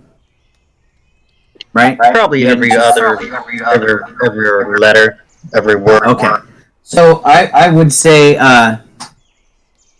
before we hear your offer or you explain what it is you need from us or want from us, can you tell us Sibylla's fate? Before we can answer for Thalion. She is alive. And so is his other friend he keeps asking about. The one with the dark hair and the feather in her hair. I mean, it's hard not to hear when he asks each and every person where his beloved red-headed, nature-loving friend is, as well as his other. Rest assured I have them. They are safe. And would his fate be the same as theirs? I don't know. Or you said you were returning him to us. So if we... Isn't it exciting? What do you need from him? What's going to happen? Just his body. Just that. And I turn to the group. A small price to pay, right? Well, can we give you Falk's body? You mean the boy you left? Don't worry. I already have it. Wow, you've gone down. Oh, fantastic. Right. Another Chris character that's going to be a bad guy. Oh. Like a true mother always says, young Zirak, waste not, want not. As a matter of fact, a person of your talents could do well here. The things I could show you, teach you. Yes, I could make you powerful if you want to stay. Though I do say some of your other friends would not make the cut.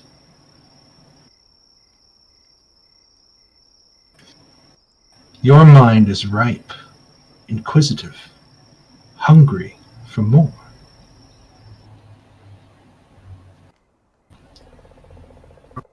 Could you make me more powerful than Sin? Oh, Sin. She's walking her own path to power, a path that, well, let's just say the results should be fun.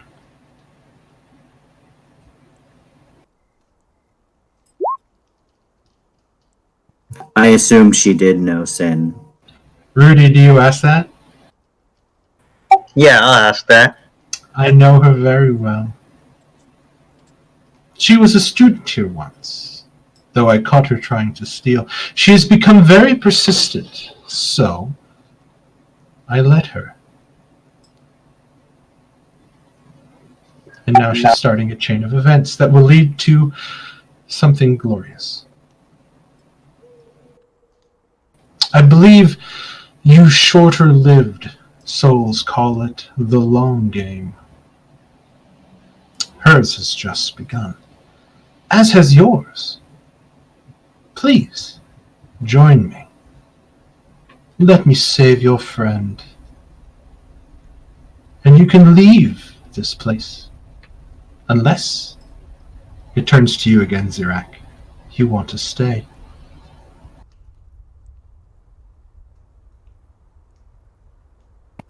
That's very tempting. That's very true, Brad.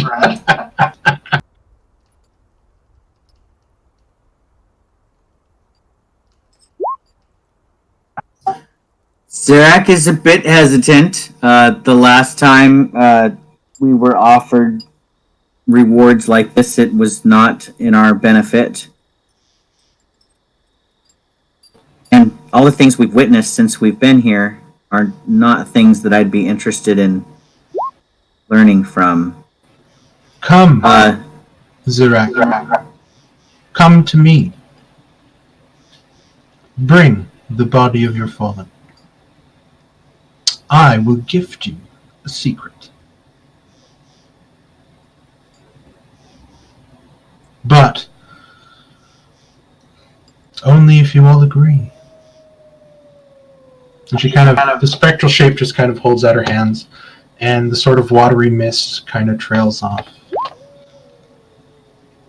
I would start walking all the way over to, or I'd start walking towards Alien's body, getting ready to put him on my horse and ride through the portal.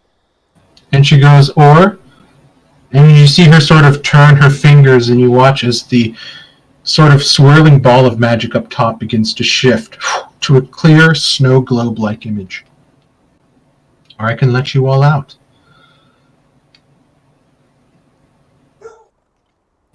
The choice is yours. A favor for flushing out my rats. I'm not very strong, so I look at Garshadow and see if Garshadow is going to allow me to grab Thalion and start dragging him back towards my horse. Because nobody stopped me while I went around the pool to come to get Thalion's body. So is Garshadow going to stop me?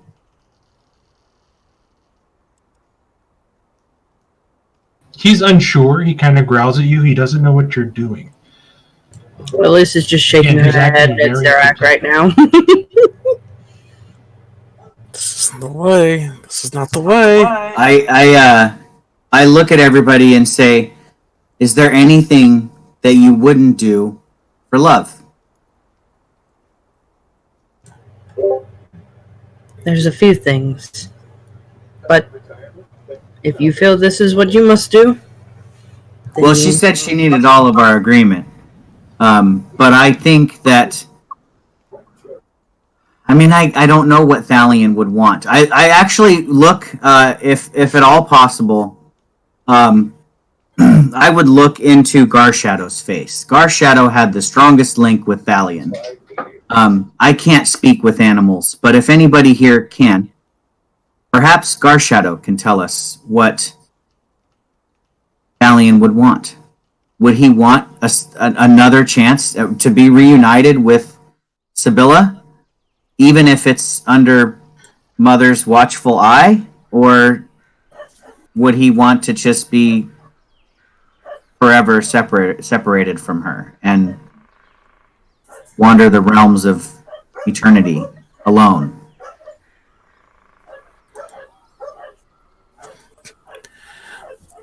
I'm more seeing it as as trying to revive someone just so they could be nothing more than a mindless puppet.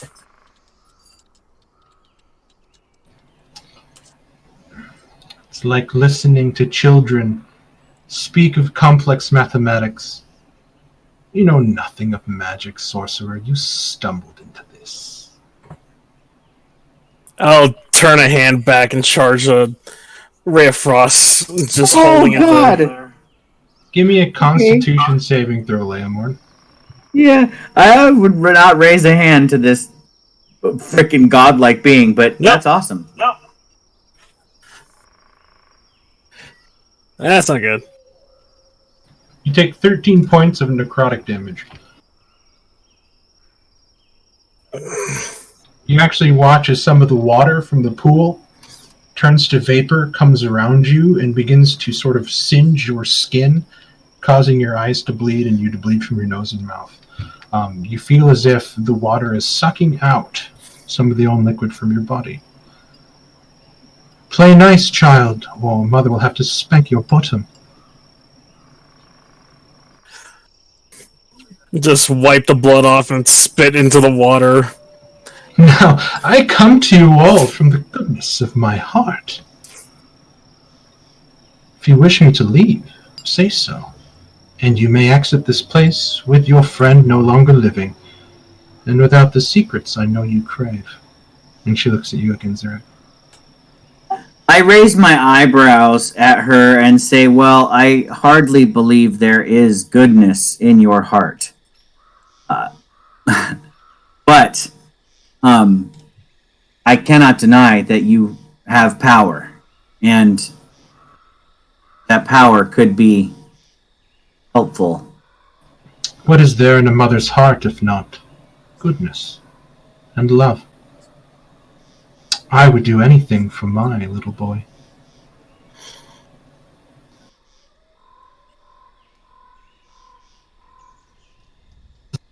I wouldn't know. I didn't have a mother that I remember. Stay. I can show you one. One who understands you, and who can nurture you. So I have to admit, guys, I'm being kind of seduced by Mother here. God damn it! I'm getting pretty adamant about her promises of power and the fact that if she can reunite Thalion with Sibylla, perhaps she can help reunite me with Amara, and I would do anything for that, as you all well know. So I again look imploringly into Garshadow's face, as if it's okay for me to start dragging Thalion, and I will. He kind of gets he's sensing the vibe you're putting out, and he senses like the earnest. He sees that you don't mean his body any sort of ill will or harm, and he kind of starts to let you drag him, though he has that. Yeah, he hasn't been speaking, so I've been kind of waiting for him to chat or speak, and he hasn't done anything. So I thought Doug was going to pop into. That's why I kept saying Garshadow specifically, but Doug was being silent. I didn't pop up in chat or heard him speak yet. So, well, that's why you get to roleplay Garshadow, don't you? That's why I looked imploringly into Garshadow's eyes, almost as if, like, can I please help save your companion? Garshadow stared back at you like he agrees with your mindset. I mean, in the way that any animal. So I look to the group and I say, I look to the group and I say, his most trusted companion is not stopping me. Who are you to be above this lion? I think I am doing his will through his companion. Well, Zara, and I you knew that I am the best out of all of us. After all, you guys were the closest. well, we all met at the same time. But I will. I'm pretty sure you're a lot closer to him. You I know. scratch Garshadow behind his ears and give him a good pet. And I start dragging Thalian's body towards Mother. Pardon me, excuse me. When you get to Rudy, she'll heft him over her shoulder. Ah, so you agree with me. Fantastic. And I look to Elise, and I do say, I apologize for snapping at you earlier, but sometimes my temper gets the better of me. You agree this is the right thing to do, don't you? I've seen what your temper can do, Wizard.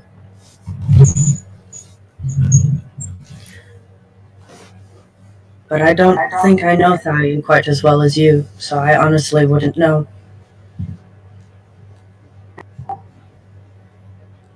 Well, not knowing is like saying yes. And I pass by. I get to Dromond, and I say, Dromond, do you disagree with my actions? I put in chat. I basically see last time we said no to this person, you sacrificed your book person to bring him back. So I guess if anyone makes this call, you get. I did do that. Saphirian was sacrificed to bring back Thalian. Now, lastly, I step up to Valeria. And I say, Valeria, I know that you don't approve of this. I can read it on your face, and I can see that you are disgusted by these actions that we take here. And I can't deny that you have incredible insight when it comes to separating good from evil. But the way I see this situation is not so black and white as you may see it. Life is often muddled in the gray. And my intellect is telling me that this is the right choice, even if my heart screams, or other way around. My heart is telling me that this is the right choice, even if my intellect is telling me that it's not. Will you stop me?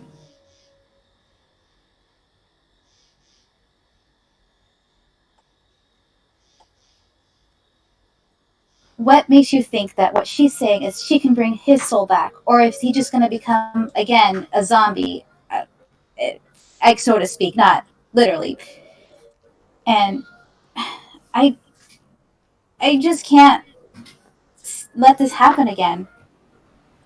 We should just. I know you're talking about love and how you would do anything for love, but is the right choice. Come now, daughter of flowers. I have something to show you too. Send the weak ones with your horses. When they are through, you may come.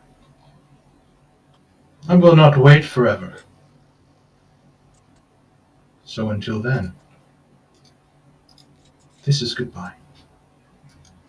And she vanishes. But the portal's still there. And you watch as the portal right now in this very moment is stuck in that snow globe. And you're looking outside at the broken tower of Shadow's mast and the snow and the cave. Almost as if you're looking through a crystal ball image. You can see the snowflakes gusting through the wind. It looks very cold.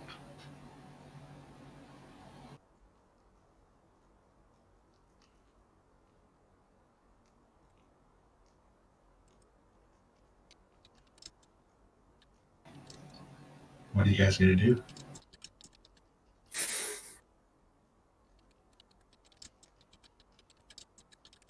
I'd rather not trust the word of that monster. Okay, so from what I gather, that everybody's in agreement except for Valeria. So I put my hand on her shoulder and I say, I have nothing but respect for you, my friend. And I thank you for everything that you've done.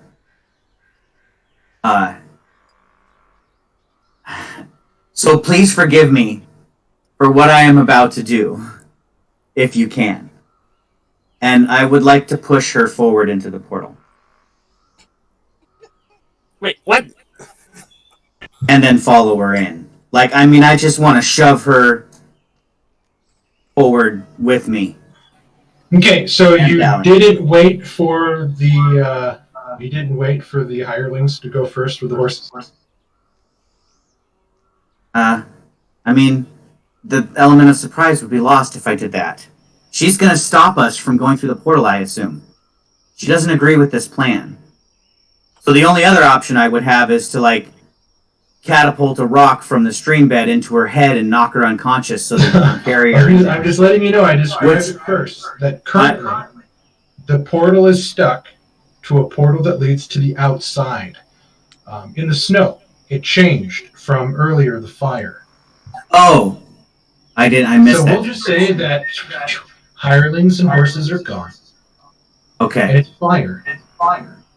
And you're going to try to push Valyria? Yeah, I'm going to force her to go with. Valyria, was this something you were expecting? From what you typed, I'm going to say no.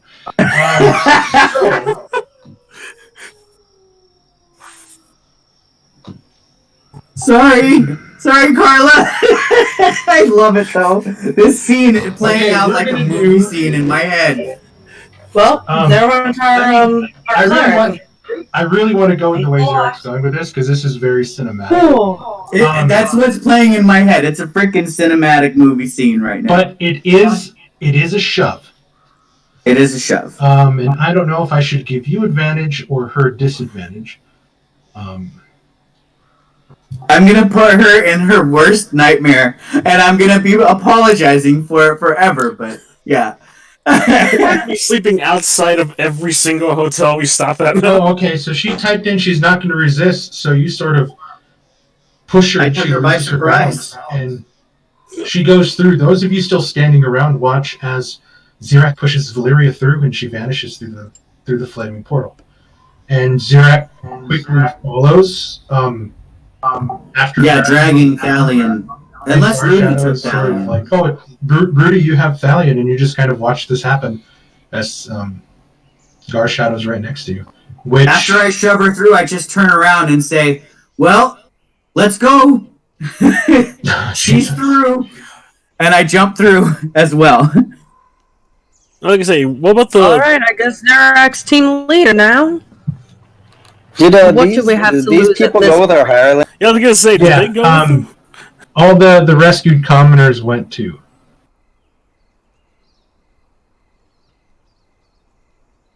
I'm gonna have a lot of employees when I get back. did all the horses go through as well? Yeah, the hirelings led the horses through. That way you guys didn't have to take them, and they're outside currently waiting in the cold. As you guys all one by one step in through this fiery portal, and you all emerge into a very dark room.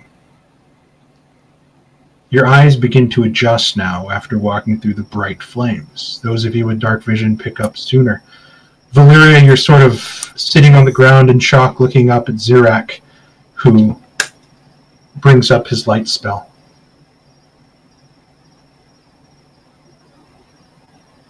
And you see that the room you're in is smooth walls, about 20 feet high, 20 feet wide. It's the same sort of walls that you've seen inside the consortium when you were inside the vaults. Yes, this all happened after a long rest, so you guys are all long rested. Update your tokens right now if you want, or you can wait until later. I'll leave it up to you. And before you is a long, dark hallway.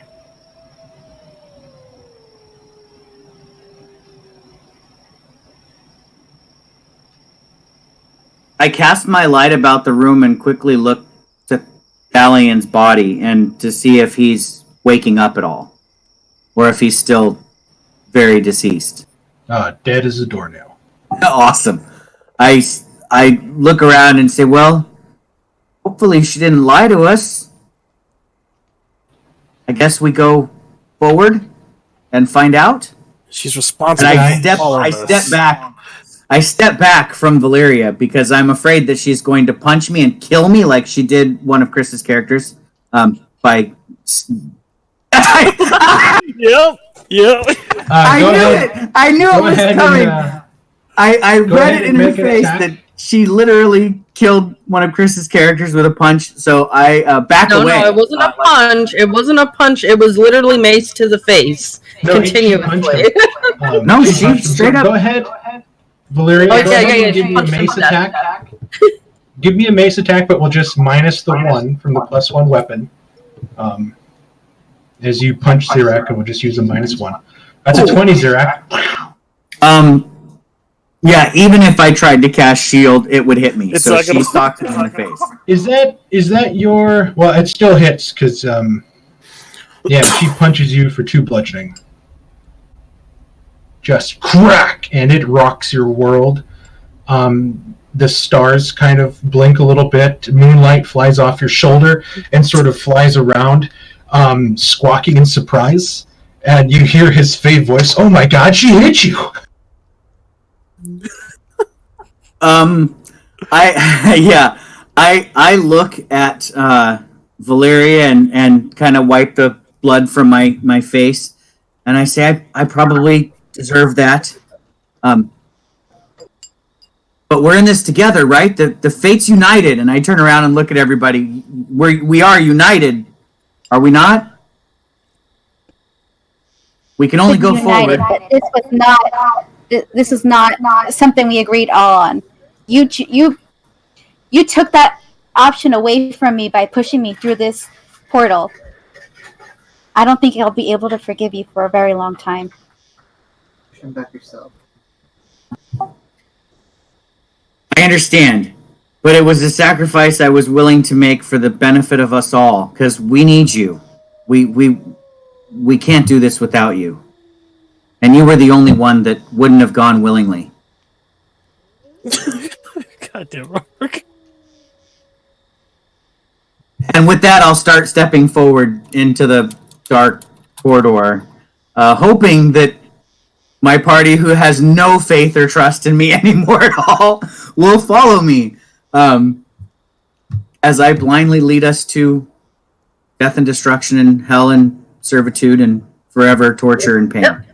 As Elise said, Zirak is the official unappointed leader of the group right now, since Stallion's gone. Zirak begins walking down the hallway, and you're tense and anxious as you move down the darkened hallway yourself, only hearing your own footsteps echo through the stones, Zirak. But eventually, you hear the others' boot steps sort of begin to move down the hallway as you move. It's very dark, only being lit by the light of your light spell. More light being shed from the back. You know that Valeria has brought her own light to bear. You begin walking through these smooth stone hallways. It smells of dust. Very musty, different, almost as if these don't get used as much. You turn a corner here, move 20 feet, turn another corner, walk for a while, turn another corner, and then you stop. There's swordsmen standing in the hallway. Lots of them. You've seen them before. The lightly armored, silk-scarved guards of the apostles. The assassins whose outfits we stole for a while? Yeah, they look at you as you approach. And then you watch as if dominoes. They take a step back and press themselves against the wall, straight backed, and they bow their head. And this happens all the way down the hallway. The clinking of their shields and their scabbarded swords as they put their hands in a fist over their heart and lower their heads, almost as if a strange salute. After a minute, the rest of the group catches up to you. Do you keep moving forward? Yeah, do we have a bard in the group? Can you start playing the Imperial March as we go forth? All these stormtroopers are like, Why? I do in believe unison, we got standing two aside. bards. I do believe we got two bards that could play you at. And there's not a lot of room in this hallway as they sort of stand to the side. They kind of leave you in a single file line, width, to walk in between them down the hallway.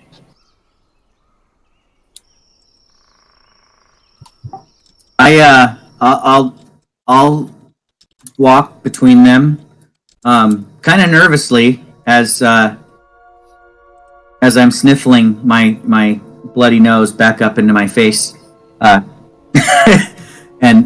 You're watching as none of them. looking back to make sure my Gar Shadow at least is following me. You hear Gar Shadow like sort of openly growling. Those of you next to Gar Shadow can look and see that he's sort of growling and looking from side to side. But as you walk by these people, they do not budge. They do not move. And you keep walking.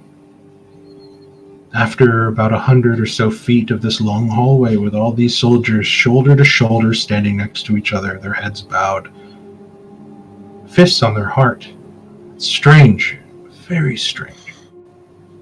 You turn another corner and you walk down another empty hallway. 20 feet, turn. 30 feet, turn.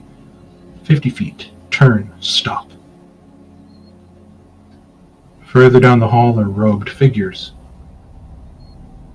They too wear the same sash headgear, only their exposed eyes sort of glinting in your light.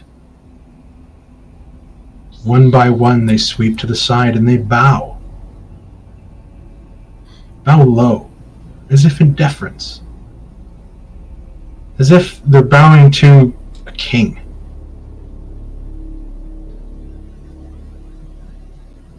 You walk slowly forward, and they too do not move. These uncomfortable positions they're in, these low bows, their foreheads nearly touching the ground as they're bent at the waist with their arms out, as if welcoming you. You move further down. After another 100 so feet of all these robed wizard figures that you've seen and hear multiple times, you turn a corner, 30 feet. Turn another corner, 20 feet. And the temperature starts to drop. You start to see your breath misting before your face as you keep moving. You turn a corner and you stop. And you almost want to cry out as you see before you a hallway, jam-packed with the dead. You see wights and skeletons, blue flames flickering in their eyes. Zombies standing in broken positions, heads drooped, bodies caved. And one by one, they turn, pressing themselves up to the sides of the hallway, allowing you to pass. What do you do, Zarek?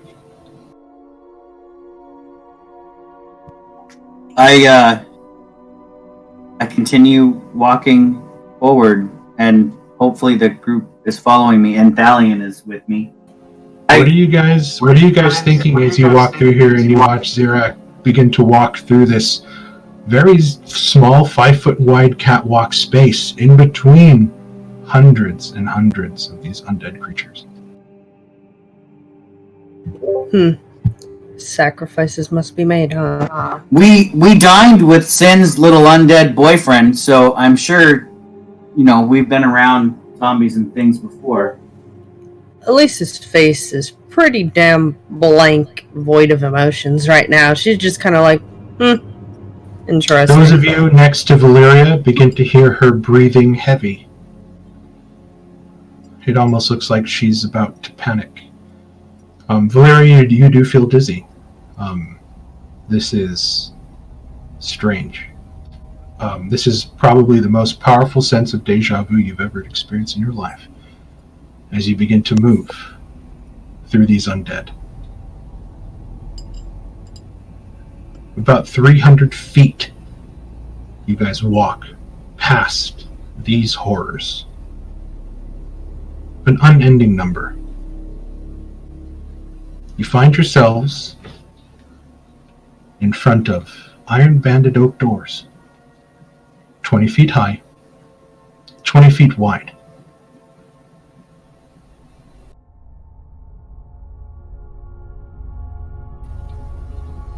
Zirak, you move forward, you place your hands on the door, and as soon as you touch them, you hear a large, this huge, almost explosion of sound echoing down the tunnel, causing all of you to flinch and shy back as you hear massive chains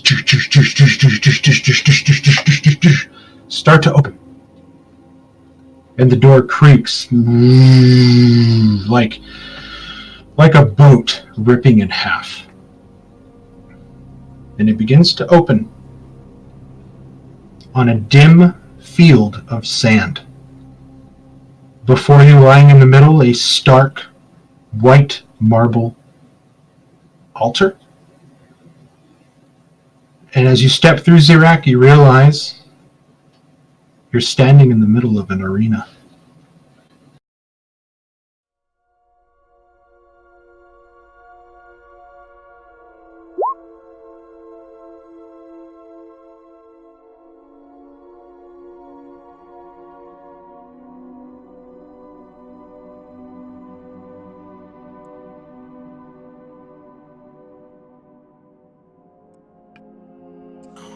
Uh-oh, hold on, I think my roll 20 just reset. Damn it!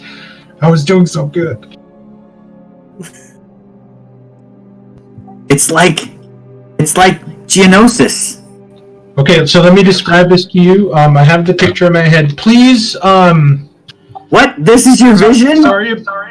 Sorry about the interspersed sort of people in the stands. If I put too many of those tokens on here, this map will not run, so I'm just like, I had to dot them in. But as you walk in, you see silent figures, the same robes that you walked next, shoulder to shoulder, jam-packed in this large arena-like stadium.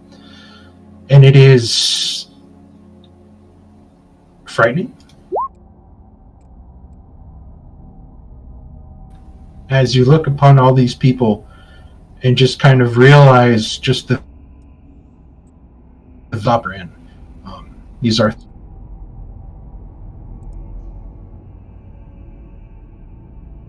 the Queen's box. Directly across from you sits a blonde woman in a white dress. She wears on her head this sort of obsidian headdress that sort of spans up 1 foot. It's very extravagant. Below her, a large, hulking figure. Next to the woman, you see a child that seems to be floating in the air, and in his arms seems to be a small teddy bear. This is the kid that we fought earlier, isn't it? I really wish this thing would load. Damn it. I recall having to fight a child who just flew around and we couldn't hit him.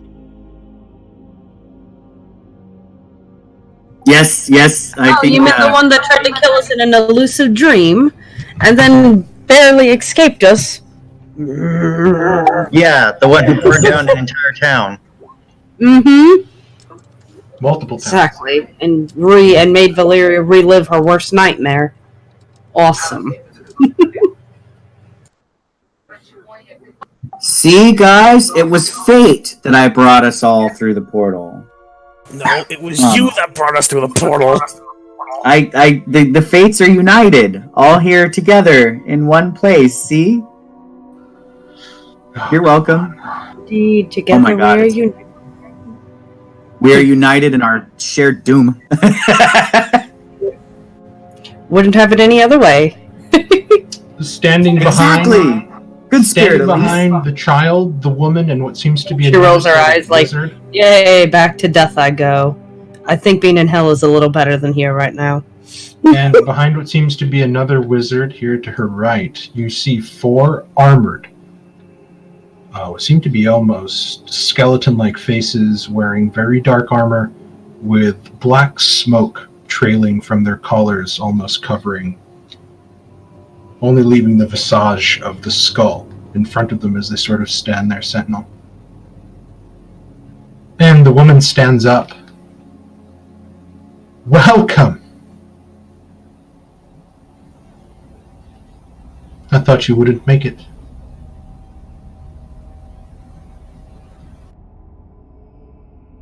I believe you've met my little brother.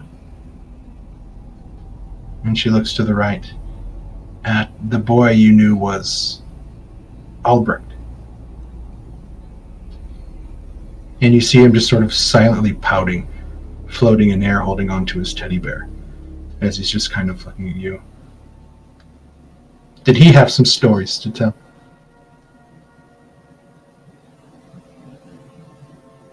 I'm glad you all decided to make it.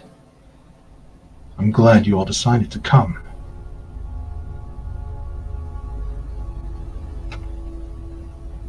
In a flash of black smoke, you watch as she disappears.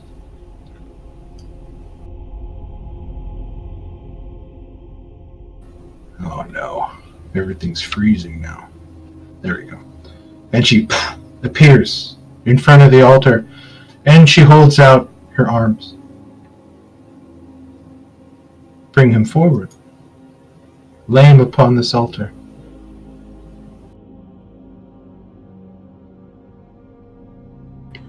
I will go and I will lay him upon the altar. Can I would like to walk forward with Rudy to do that. I don't want to let her do it alone. We all present our friend.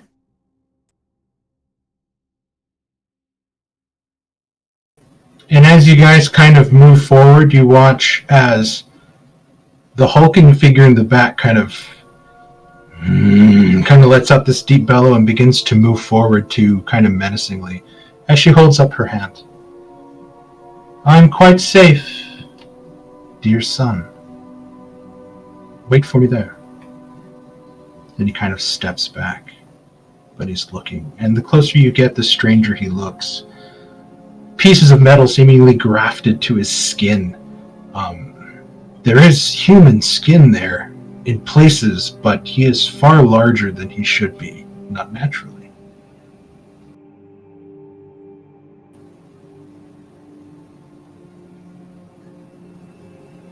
Give us but a moment.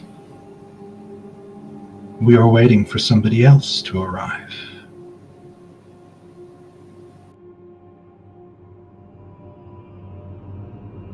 And there's just this dead silence as she looks at each and every one of you. And you can see her.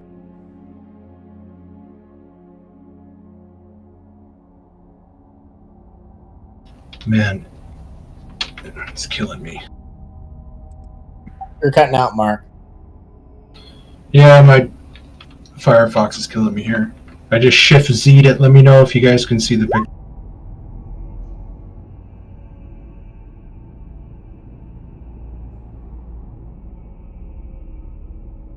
No picture yet.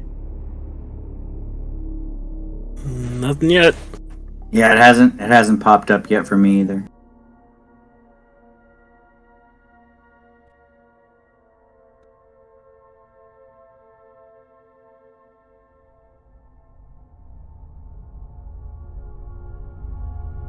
There we go. The closer you get, that's what she looks like. Beautiful face. Pale skin, long blonde flowing. Wears this kind of headpiece, but the closer you get, you notice her eyes.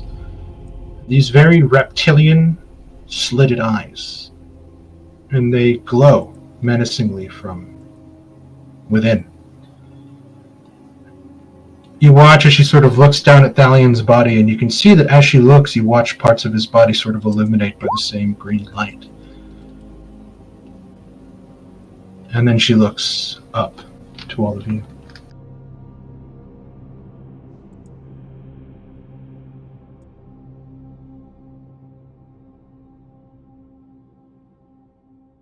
I think I need to get rid of some of these tokens.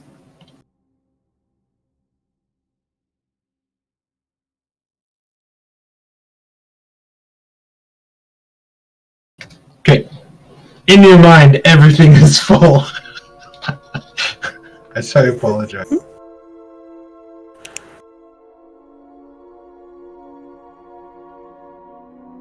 Why aren't you using Chrome? Apparently my video card, I need to replace it. Apparently it doesn't support WebGL or whatever. But my gaming machine is so old that I gotta replace it anyways, so it seems like everything's catching up with me now. So I gotta use Firefox, and Firefox sucks. From behind you, Valeria, Lamnorn, and Elise. You hear another large boom. As the gates begin to open. You hear the woman go, "Ah, he's come back."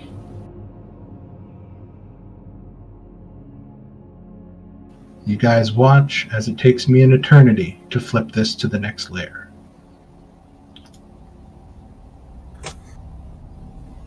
As someone walks through the door.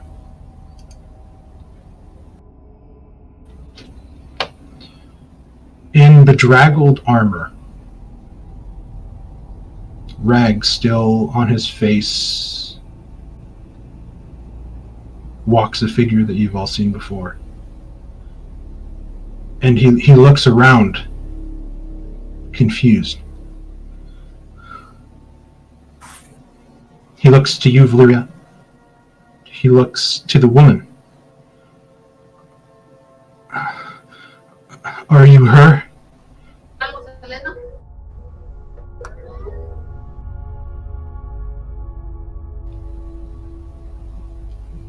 Come. Come. Little brother. You've been gone for so long.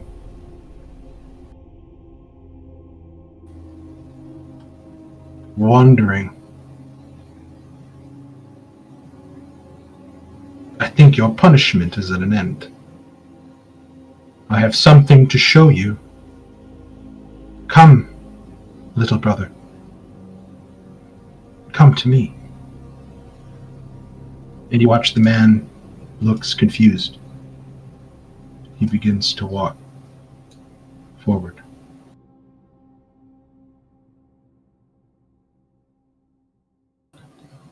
Fucking kids. Oh, everything was going so well. Here we go. He walks by you, Valeria. He walks by you, Zirak. Looking at this woman. And he steps up to the altar.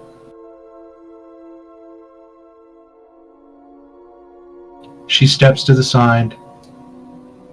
And he walks up. And she sort of grabs him by the shoulder and looks at him and smiles. It's been too long.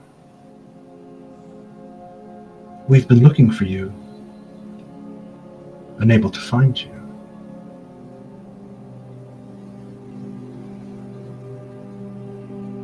This boy. These people, I know them. They helped me. They helped me too. We're going to help them.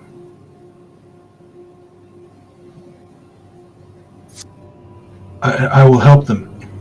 You hear him kind of say,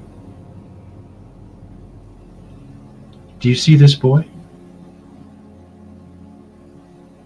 Let me help you remember. And then she kind of puts her index and middle finger, both of her right and left hand, on his temples. Zirak, you immediately know that she's casting a spell.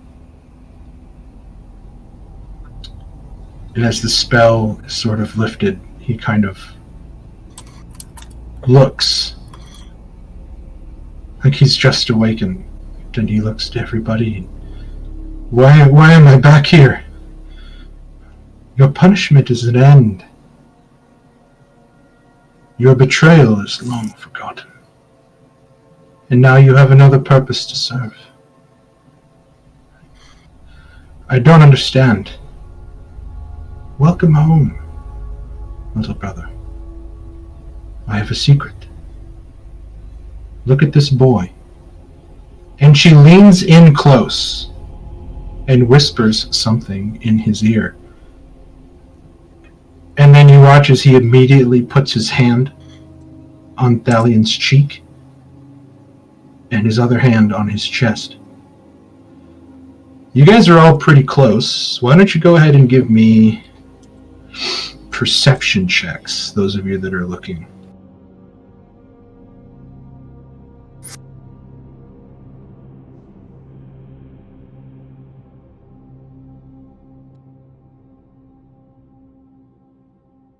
Jeez, I am not rolling good tonight. Zirak, Rudy, you read her lips. She said, "Look at your son."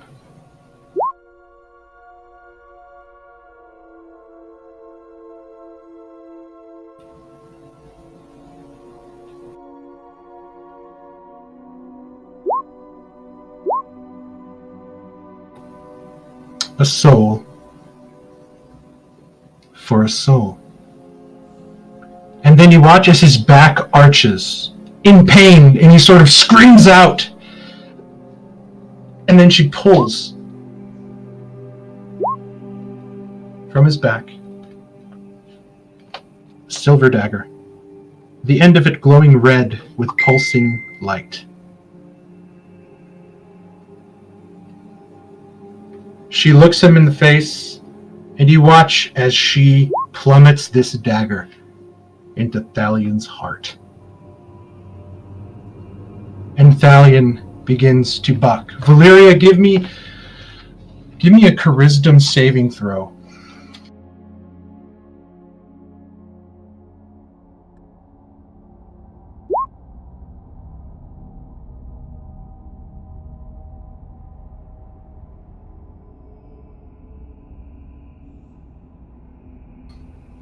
You do not fall unconscious, but your mind is racked with all of your visions, as a voice inside your head that is not yours screams no, and you're like, no, and you're overcome with this excruciating sadness as you watch the knight walk through the trees towards the lake and pledge himself to the lady.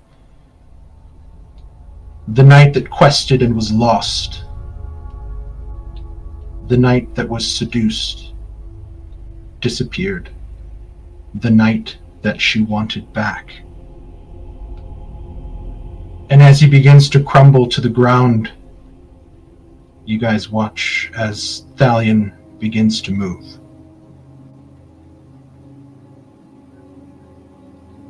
And he begins to sit up.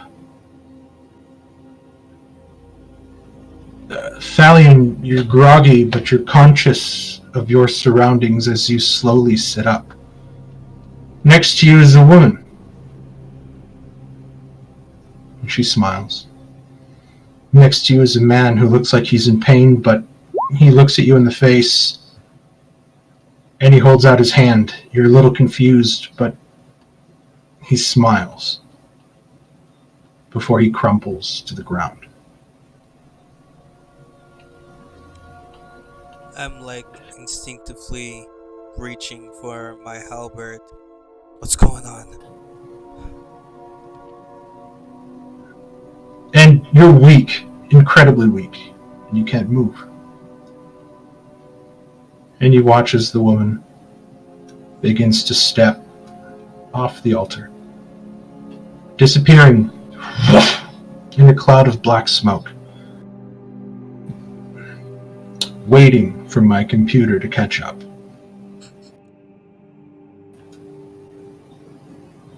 reappearing again up in her throne as she sits down. See?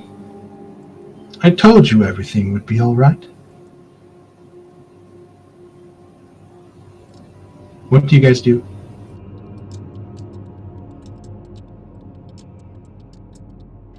I'm gonna go check on Thalion.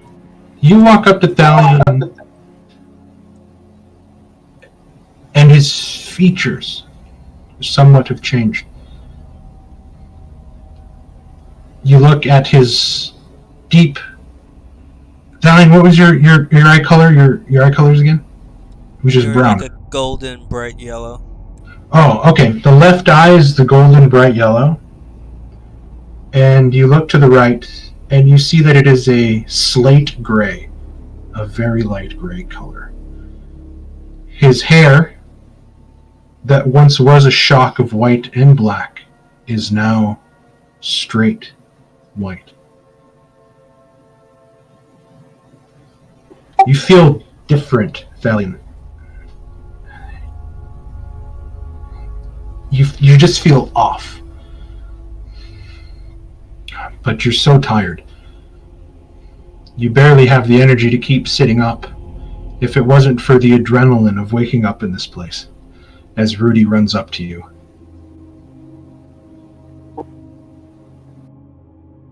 I'm gonna help him sit up, and I'm gonna ask him, how you feeling? Are you okay? I can barely move. Where are we? What happened? We saved you. All of us here. We sacrificed so that you could come back.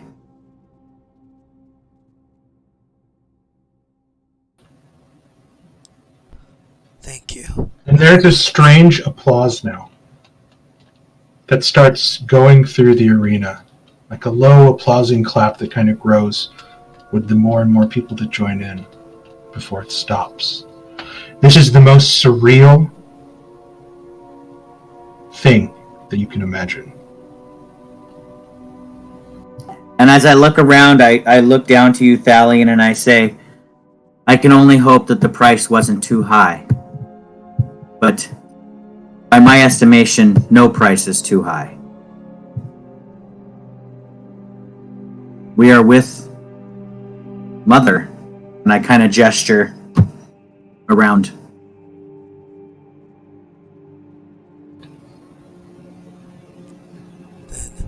Now, my end of the bargain has been complete. Not so fast. I disagree that your end of the bargain is complete, my lady. You said that not only would you bring Thalion back, but that you would reunite him with Sibylla. And so I shall. That was part of your bargain.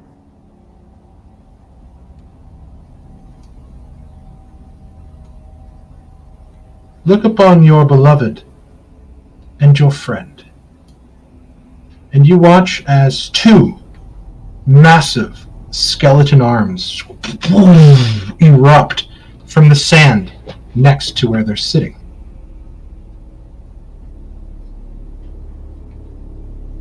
These large pits open up to either side, being carried aloft in cages are Elytrana and Sibylla.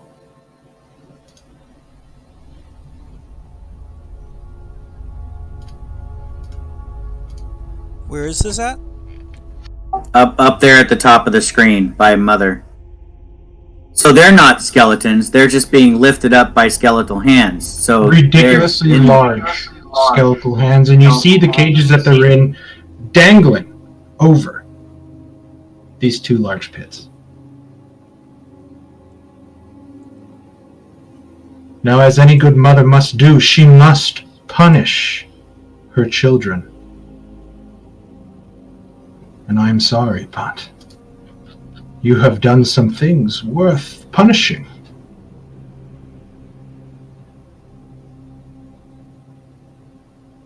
Choose, Thalion Silvermane.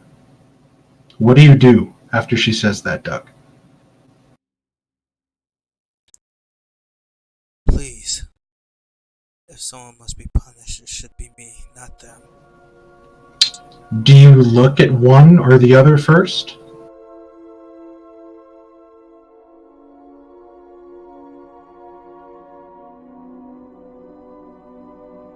My eyes would probably go to Sibylla first as I say that. Your choice has been accepted. And you watch as the hand holding Sibylla's cage opens. No. And the cage falls. You watch as the other cage is lowered to the ground, and the large hulking figure pick it up and just throw it towards the altar. The cage. The door breaks open and you see that Elytrana is laying inside unconscious. Take your friend and leave. Again, I thank you. You've helped me so much. It's the least I could do. Back behind you, the portal begins to open. The same ball of flame. I would add it, but it would probably close my browser again.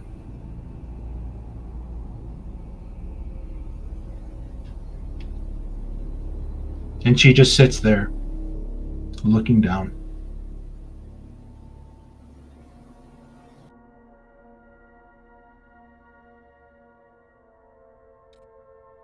I'm too weak to still move, aren't I? You just got raised. You have like 1 hit point, but yeah, you're exhausted. Where would you like to go? I think we go through the portal. We would have to pick up Thalion and I guess Thalion's friend, Elytrana. Is that? We would grab that person too and take them with us. Now he doesn't have any energy, but he is yelling in anger as he watches Sibylla fall. Yeah, I did not expect that choice, but okay.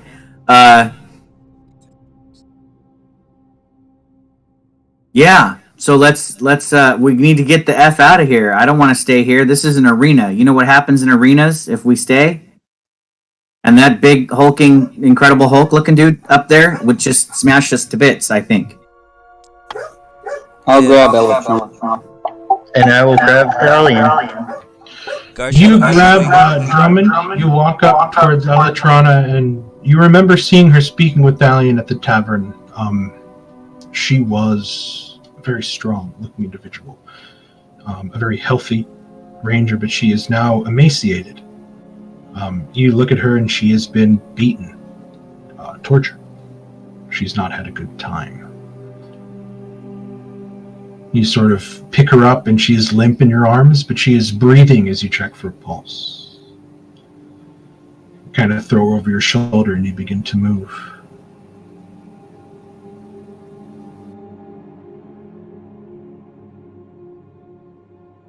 I think once Julian gets close with her, Leo will quickly dig through his belt and pull out one of the bits of blood paste and try to apply it on her to see if that will kind of like jar her awake just a little bit. Read the blood paste for me. I think it has to be ingested. Does it? I can't remember. It says here, during a short rest, you may apply this paste to heal 1d6 HP. The creature may not benefit from another application. Second place along. It just says apply. It doesn't say. Okay. You apply that to her, and she groggily wakes up. I turn up to Mother before I leave, and I say, But you promised me power. You promised me power greater than sin. Come to me. Garshadow is trying to pull the Wanderer with them as well, seeing the sacrifice that was made. Would he be pulling him, or be more close and ecstatic that you are alive? This is all happening very fast. So are you ordering him verbally to grab the dead body? Because it will be opposed. As fast as happens, then, like if Valiant's just being carried out, then he's probably just trying to jump at that. I mean, right now, Rudy is sort of trying to put you under her arm and getting you back, and you're watching as Drummond is just sort of taking big steps with Elytron weight on her shoulder, and he goes right through the portal. And Zirak's like, "You promised me! You promised me power!" Yeah, I'm kind of holding my fist, and I look up, I look around to the party as they're starting to disappear through the portal. And I look to Valeria and I say, well, another time then, to Mother, for the fates are united. She's standing there with her arm sort of outstretched to you. Come to me. I will give it to you, kind of thing. And she's just waiting. And then Zirak sort of... Valeria, you can see the struggle in Zirak's eyes as he looks backwards and forwards. This is a choice to him that you know. You've heard him speak. He is going to gather enough power so that nobody can harm him or the people that he loves. And this is, in this place, as awful as it is full of magical promise and power. And you can see that he is sort of struggling with that morality. Do you say anything to him?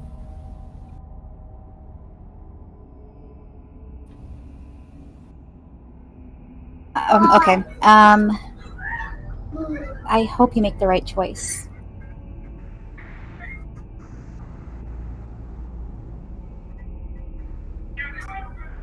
And So that well captured, Mark. That's what I'm trying to portray. I am kind of walking right now on that tightrope.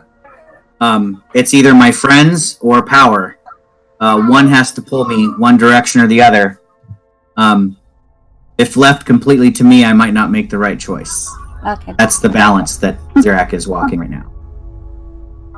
So, in other words, I'm asking the party to be my heart, because Zirak doesn't have one at the moment. He's kind of cracked.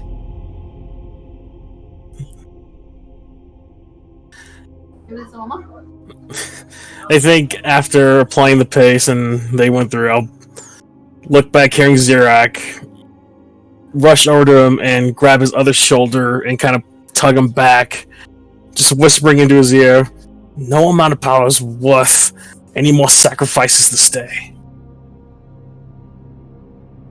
So in other words, I push Valeria through the portal and you push me? I'm pulling you. Okay. I was kind of hoping that Valeria would grab my shoulder and shove me through the portal. It's what goes around comes around. If Carl lets it, we could both just pull you back through the portal. Yeah, I'm leaving it up to whether she would care about Valeria's or Zirak's life at this moment. She might not. She did deck me. You begin to pull him back through, and you see her sort of put her hand down, and she kind of tilts her head to the side. And right before you step through, she calls out to you. "Our paths will meet again, for there is a 13th. And you guys step through the fire. And you emerge into the cold stone hallway underneath the Shadow's Nest. Everybody's there huddled together, the horses, everything. The hirelings, the new commoners, they're cold, it's freezing, you can feel it coming in. Zirak, your cloak protects you from such trivial things. And you hear a crack another large crack, a grinding of stone, as dust begins to rain down from the cave. Crack! Rumble. I think that's our cue to I move. think we need to get out of here before And we. you guys begin running out of the cave into the 3-foot deep snow and blizzard outside, and as you look back, you watch as the tower begins to crumble and fall upon itself. As there is a large explosion from the top, and stones begin raining down around you. And you guys are able to sort of stand to the side as most of you are pelted with these small, like, skipping stones and fist-sized pieces of rock that rain down, and the horses are being hit. And you look as the smoke clears to the crumbled, destroyed remains of the tower, no longer there. The portal that it once held, gone. You all look at one another, just trying to figure out what exactly just happened.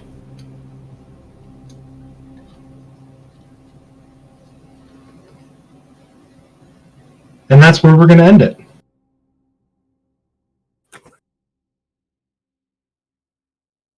Yay. God. Don't you guys love happy endings? I see the I got a ending. bag but where's full the of gold, I'm happiness? I didn't get a happy ending. You threw a reversal on me, Mark. What? What are you talking about? I did nothing of the sort. That was very dark. Oh.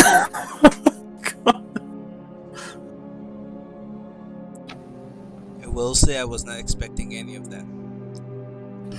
Well, you're welcome. That was, oh man, as far as like I mean, come on, imagining guys. the scene Like, play Ken's out, not that the was only one I need to break down. Ken's not the only one I need to break down in this game. No, I was absolutely in the moment the whole time. So that role play was fantastic, and then the scene being so cinematic as it was great. I didn't see where you were going with it, but I just had myself in the moment and tried to play it out like a movie in my head. It was fantastic. I gave a couple speeches. I felt good about it. But the party created two evil beings along the way. I From do their what? own Did you say party members. dirty evil beings? What did you say? The party created two evil beings along the way from two of its own. Well, let's party do members. this. Let's take a quick 5-minute break, and then we'll come back and we can discuss something really quick. Okay?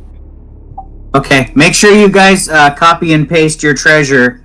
So yes. Thalion, I do admit, I did not cut you into this loot because you were dead at the time. So I think your life is your loot, unless we want to share with you, because it was a lot of work to divide this up. Yeah, and that's fine. But yeah, that's I can redo it all, but I did all the math on 6 instead of 7. Is it sane to like total up all the copper, silver, and gold all together? You know, just for now, so we want to keep it separate. I put it separate on my character sheet because it all has weight. Well, I know, but it's like that's not how much I'm realistically carrying, but that's how much I have. That's how it's divvied up, but everything's in the bag of holding or the backpack. Right, that's your share. So you can go ahead and put that on your character sheet, but the weight is being carried in the bag of holding and my backpack. Yeah, I don't have it marked down as like the coinage to count that I'm carrying 1,000 copper pieces. I just have it marked down that I'm owed 1,000 copper pieces. Yeah, I know. There's gonna be a lot. There's gonna be a lot of conversion here to make it weighable.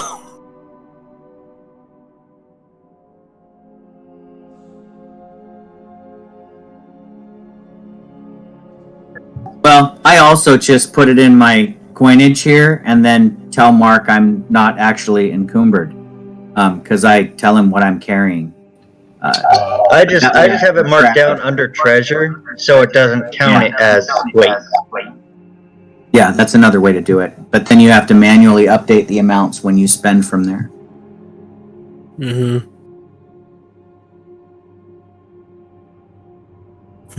All I know is that I'm not realistically carrying like 280 silver pieces, 240 copper pieces in my pocket. There's no goddamn way I'm going to be carrying that much. There are banks available. Well, I know. Imagine the banks happen to be in the big cities. Yeah, that was the problem. Like I just added it all up in there, so it's like, so if we get back, we can do conversions so I could make it carryable. Yeah, and there's a way to store your money in the banks and to be able to spend it. But you guys haven't asked about that, or you guys can build. You guys can build your own bank. The Bank of Drummond in back in Brayburn.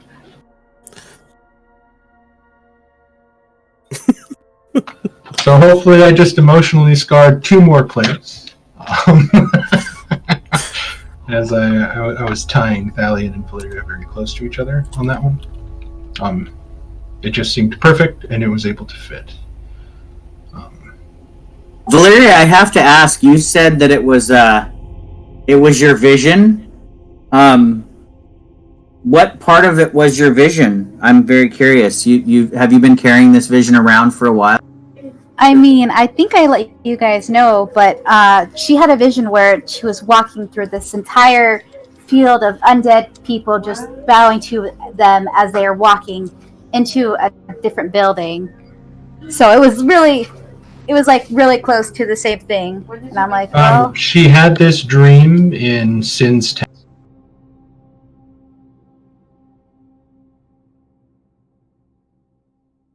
If you guys want to read it, you can see it under Carla and under Visions. I don't know, I just clicked show to players. I don't know if that worked. But it's called Dream Within Sin's Tent. And that's kind of what she saw.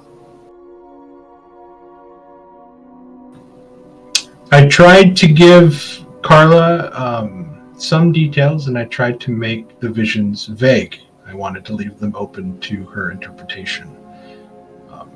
But if you go through the visions, Carla, you'll notice that they are in chronological order, starting from the end, going to the beginning.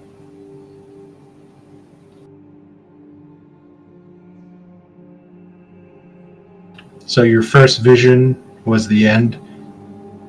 Mysterious vision number 5 was the beginning, as everything was going backwards. And as you sat there and saw him sort of get stabbed, and the voice inside your heart screamed out no, and you felt the pain, the visions played out in the chronological order from the beginning to end.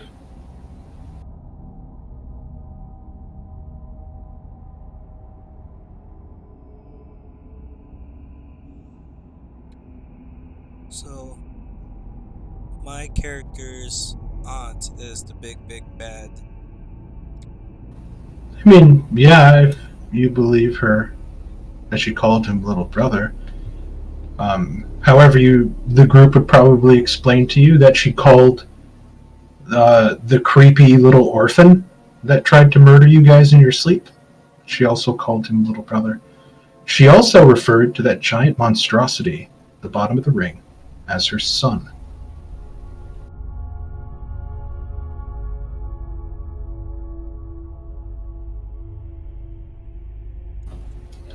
So if you want, I can do a brief sort of explanation that'll get you guys down the mountain. Or, if you want, we can stop here in this predicament with the cave-in and the broken tower as you guys are stuck in a mountain at the top of the world in winter, with 3 more mouths to feed, not a lot of food, and a jar of tapioca beads. I'll let you roleplay that give a brief description. And I can give you guys. I can just give you the description of what happens as you guys make your way down the mountain. And then we can end it there, and then take the hiatus break, and then begin Avernus in 2 weeks. Or we can come back for a whole nother session if you guys want. I kind of leave it up to you guys. What you want to do. Are we intending to end up in some civilized location when we get down to the bottom of the mountain? You're trying to, but now you got to remember, which way are you going to go? Do you guys decide to head back towards the northwest, the direction you guys originally came from, that takes you close to the Silver Pinnacle and the mountain that glows, that you know is full of vampires? Or do you guys try the back way down towards the Estakian, Usarian border? Here's the map.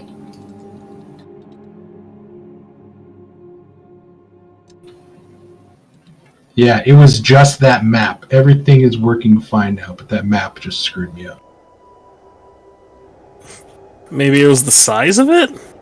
I think so, and there's so many tokens, and then, yeah, it's good. And I had the moving fire that I had to delete, but it's okay. So you guys are here, Shadows Masked. You guys walked all the way here, past the Angry Lake and the water you shouldn't touch, wending through the horrors that creeped through the woods at night, all the way down towards where your cart currently lies. Or you guys can make your way this way. Ooh. You can go down in towards the Zeterat Forest, but you've heard stories about the Zeterat, which is super close. I don't know if you guys read the Folklore of Vitea handout.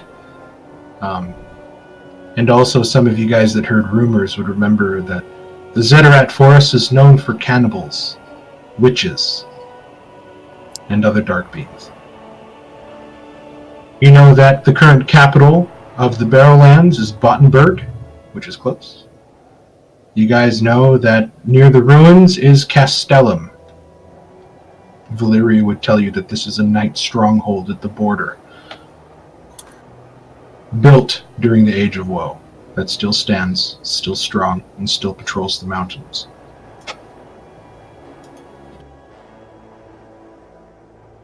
I would equally say Battenberg or Castellum.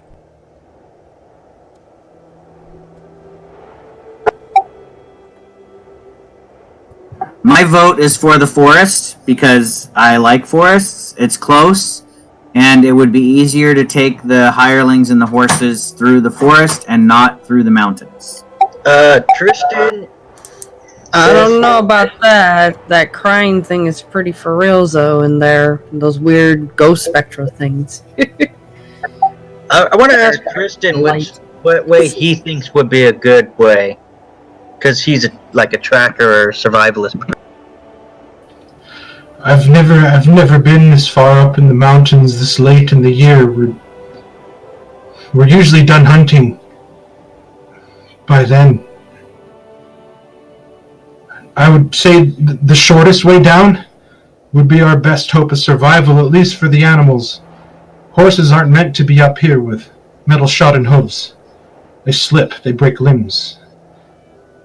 We have the dangers of avalanches the longer we stay here and the snow gets thicker. Not to mention the temperatures at night. Oh God, how are we going to get down? And you see that he's kind of thinking.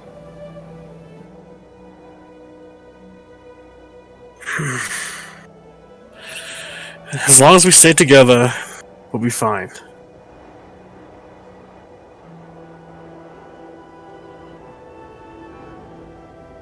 The faster we can get down the mountain, and the safer we can get down, the more likely we'll be able to see civilization again.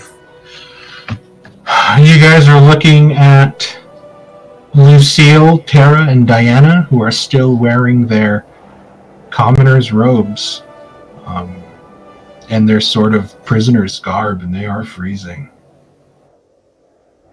Looks like Battenberg is going to be our best bet. How would we get to Battenberg and not take the mountain, go through the mountains? We're gonna have to take the forest.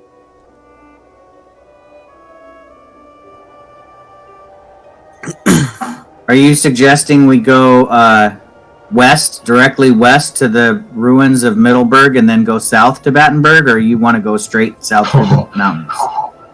Yeah, you guys should That's go to like- Middleburg. That's like, isn't that, I don't see well, my map is zoomed out. Let me see if there's There's no real road to it. there it is. I got a Okay, picture. so- I got a picture of the ruins of Middleburg. You guys want to see it? From Shadow's Mask to Battenberg is at least 100 miles through the mountains. That would be suicide. We would never make that trip. But if we go back the way we came, though, we'd have to go past that one area, and we don't want to do that again. No, I think We have It's- to go to the forest route. So the Zetheret. I think we take our chances with the cannibals and get off these mountains as quick as possible. That's only 25 miles at the most to get down to Zeterat, which is maybe 2 days at the pace we're going to be traveling through the snow and ice and down the side of a mountain. We can probably more likely make that than 15 days through the mountains to Battenberg.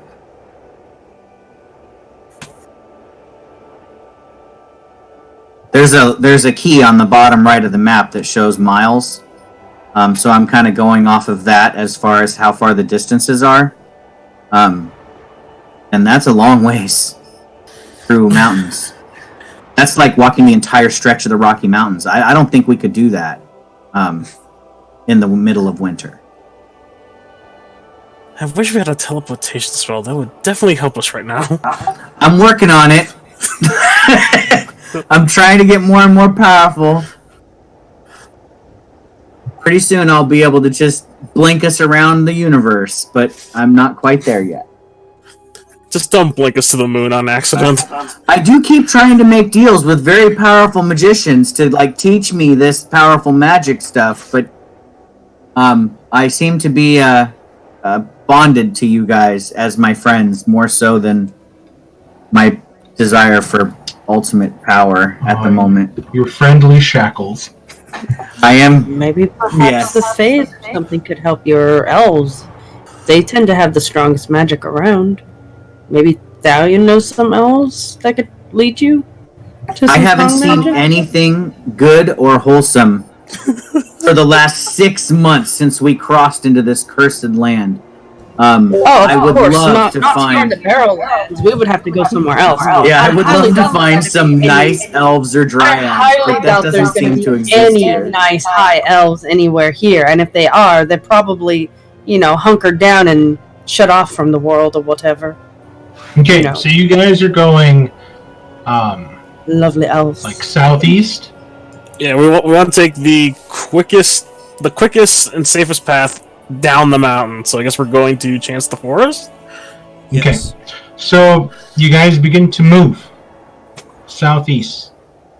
You can tell through the light coming through the clouds, especially you, Zirak, that it's mid-morning, not even noon.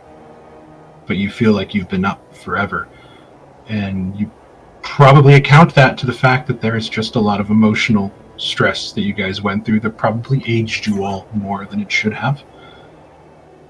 And sort of taking responsibility, you kind of take Ophelia by the reins, and you're using your...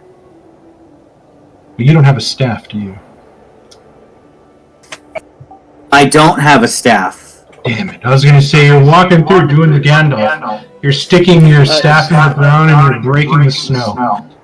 Making I a line have for people one, to though. kind of walk through. I can do that with my foot. I mean, I'm a 19-year-old kid, so I'm not leaning on a staff quite yet. Yeah, but this is like 3 to 4 feet of snow. I'll use my staff instead. I got one. I also have my halberd, but I don't know if that is still too weak that he's using that more just to keep himself up. You haven't had a chance to rest, Thalion. I mean, I could have a Sort of. walking stick if we're coming down the mountains. I mean, I would. That's fine, but yeah, And or you're whatever moving. the party does. And the going is slow.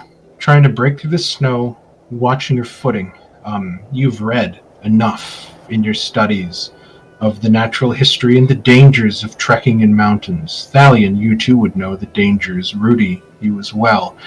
It's not what you can see, it's what you can't see below the surface. So you take your time.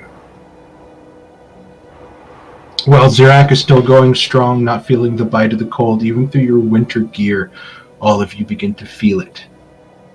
The cold, sapping away your strength, making you more tired than you should be. But you trudge on. You try to keep the 3 women you saved in good repair. You try to keep them warm, letting them ride on the horses, putting them on the draft horses since they're all nothing but skin and bone, giving them blankets, trying to help them survive. And you walk, and you walk, and you walk. And as the sun moves across the sky and it begins to get dark, the cold becomes even more unbearable. Zirak, give me a perception check.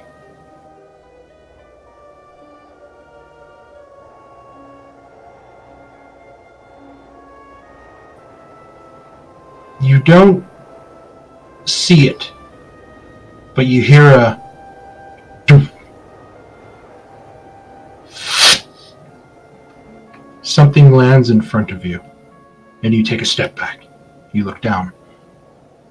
You see there is a quarrel, a fletched bolt, about 1 foot long, sticking in the ground that you just broke. And you look around and you see nothing but the dizzying array of thick snow moving about you.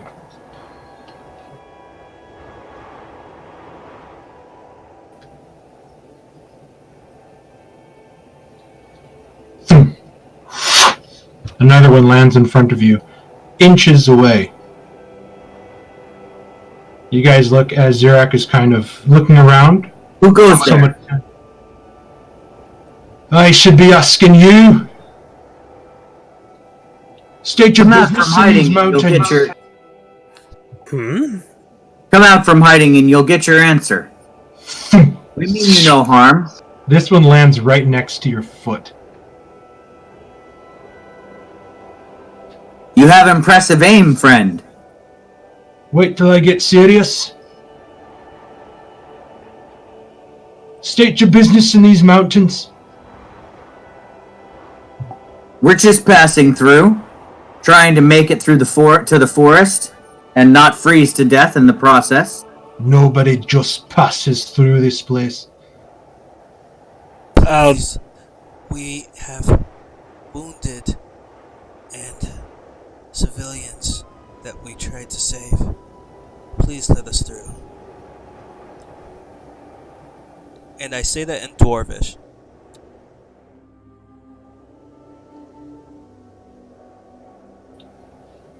You watch as shapes begin to stand out of the snowdrifts. On their faces seem to be what look like masks with the depictions of owls. And they're all sort of looking at each and every one of you. They're wearing thick fur, thick leathers, winter hides, very stout. A couple of them have hand axes. Others have crossbows aimed at you all. And they take one look at the freezing women. They take a look at Thalion, who still looks half dead. And they lower their weapons.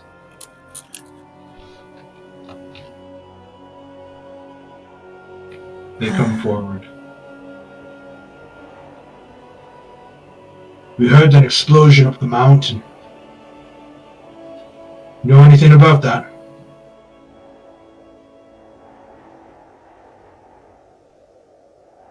A tower. It came down. Dark forces. Aye. We know. And he sort of spits on the ground. Come with us. And you kind of hear him start barking in Dwarvish. Those of you that understand hear him say, "Get the sleds ready." And you watch as one by one they start to put together these sleds. They tell you guys to get in.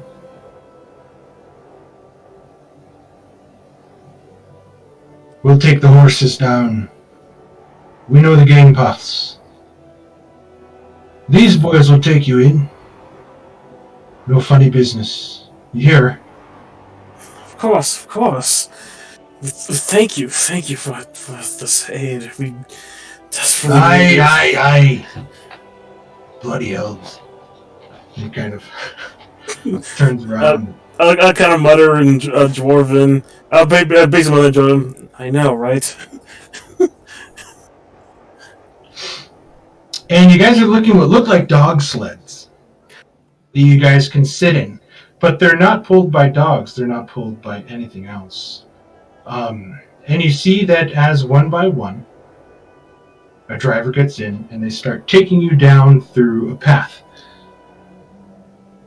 And little by little you start descending at speeds that you weren't capable of, trundling and walking. Those of you still worry about the horses that you left behind with the other dwarves, but they did promise they'd keep them safe. And as you guys pass through a scenic landscape of high mountain vistas dipping into valleys, you see a winding, snaking path. Like a black diamond ski slope that leads down into a lower valley. And at the end of that valley, you see a large lit stone city with what looks to be smoke coming up from it. And you guys just National Lampoon's Christmas Vacation sled down this thing. It is exhilarating. It is terrifying. At the speeds that you guys are going. And we'll say that as night falls, you guys find yourself in a large mountainside fortress. And the dwarves welcome you to a place called Damaz Duras, or the Grudge Rock. You look at this seemingly human structure high in the mountains. Parts of the walls have been broken, and you see that it has been retrofitted with these large copper pipes and furnaces. The smoke you saw is actually warm steam, and you see inside that it is a mixture of humans, dwarves, living inside this mountainside keep that has once been destroyed. The dwarves offer you to winter here, or they are able to take you down the mountain if you so wish, back towards the Barrowlands, more specifically to Bottenberg. What do you guys choose? Do you wish to winter here with the dwarves and the humans? Or do you wish to get further down the mountain?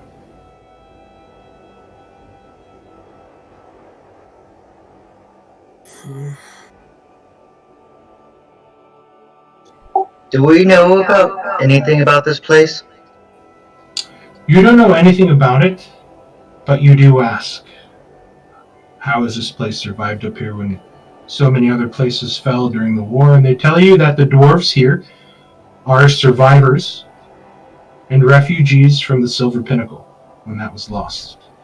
This place is called the Grudge Rock because they built it upon the ruins of a human settlement that was here and under attack, which they helped and saved.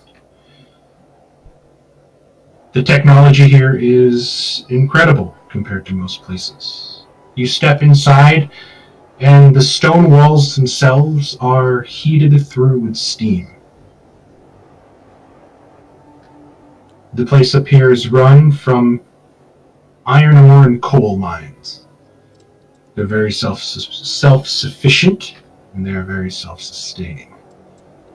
They do have the ability to take you guys in, and after about 5 or 6 hours, after you guys eat very hearty food, your animals do arrive with the rest of the rangers.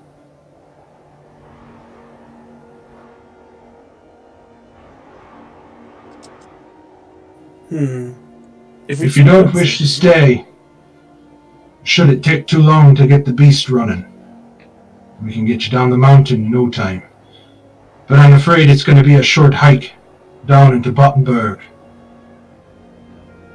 We didn't build the trail all the way down. If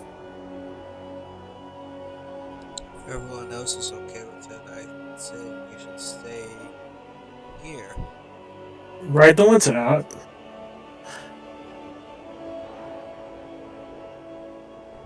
Do the winter, Valeria. So currently, if you guys look at your calendar, it is winter in the mountains. It is only Zostos. It is not the winter months down the mountain.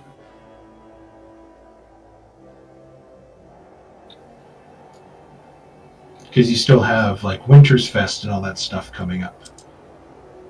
I believe you even have Gorgrith, the Witching Week.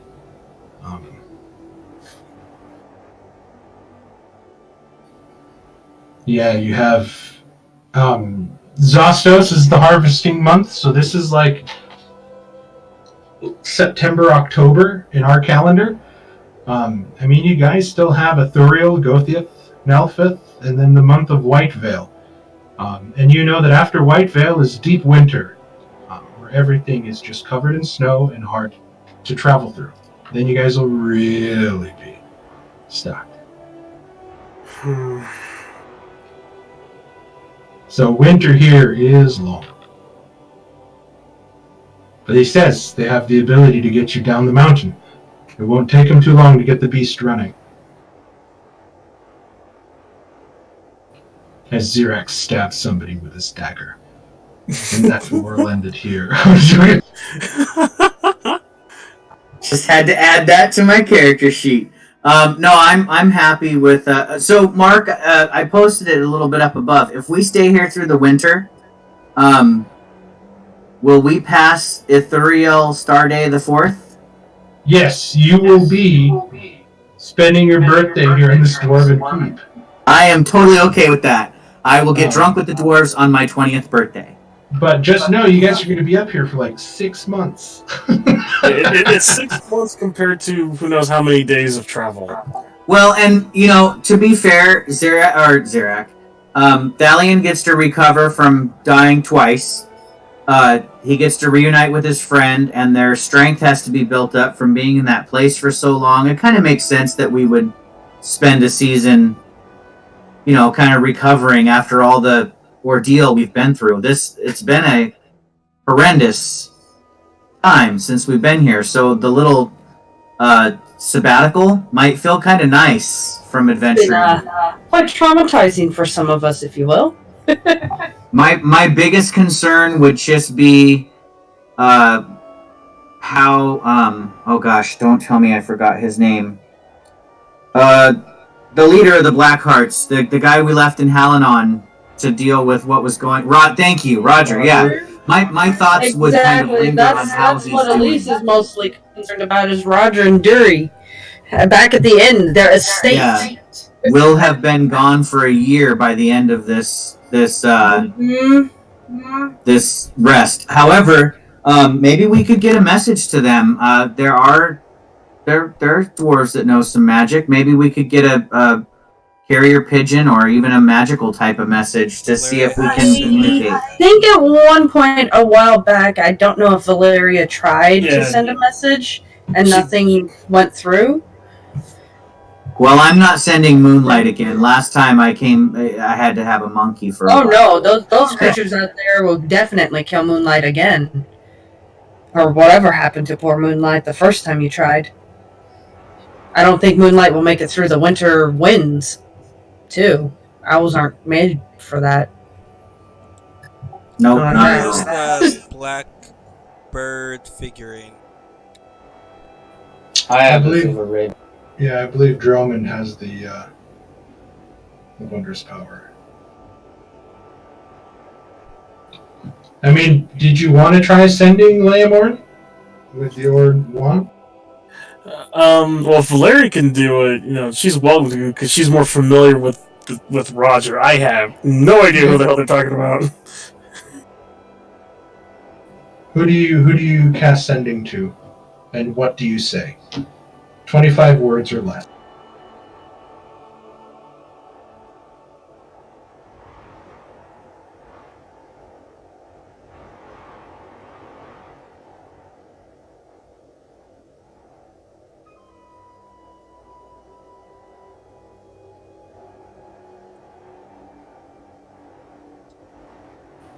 We'll say that they respond to you, Valeria. We'll say that you contact Roger. And he says, "Glad to hear your voice. Awfully worried for a while. We are fine. Things are changing." And almost quizzically he said, "Droman's friend is getting anxious."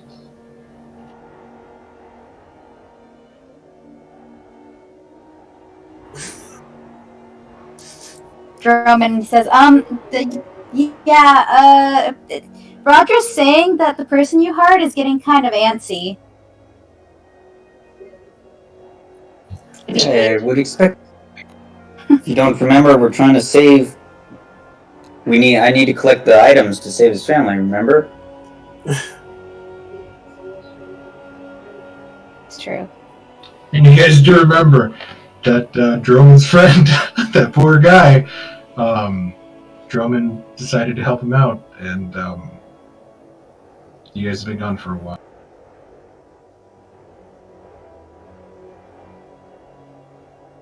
You guys can rest here for a week or two before you make your trek assisted by the dwarfs down the mountain, to which you guys can make the long journey west into Brahmana before the true winter snows hit. I believe if that happens, Zirak, I do apologize, but you're probably going to spend your birthday in the Barrowlands. Either way, just with the length of travel. But you guys are stupid rich now, so you can rent a couple carriages to get you through faster. Oh, that's right, the card. We need to get back to get the card. Yeah, we have quite a bit of money, so I would like to. I don't know if our hirelings want to continue along with us, but if they wish to stay here, I will leave them with a handsome reward for all their help and patience, and thank them profusely for caring for our horses. But if they wish to come with us, I will extend my invitation that they will be well taken care of and paid. They'll live a good life. They look at you and they're like, "If it's all the same, my lord, we've had our fill of mountains. If you're going to greener places, we would love to join you." Excellent. We would love to have you for especially. I can't remember her name off the top of my head, but the cook. Your cooking is fantastic, and Okay. Faye, yes. The more I can learn from Faye, the better. Okay, so you guys are gonna just sort of rest for a bit. I do have one question, Mark. Since I was going through adding the new magic items to my sheet, I still have this master key from the consortium. Do I still have that? Is it still? Oh, no, sorry, I forgot about that. That would have disintegrated with the destruction of the tower. Okay. You Just have wanted the to- The other casing ones and are a pin. disintegrated too?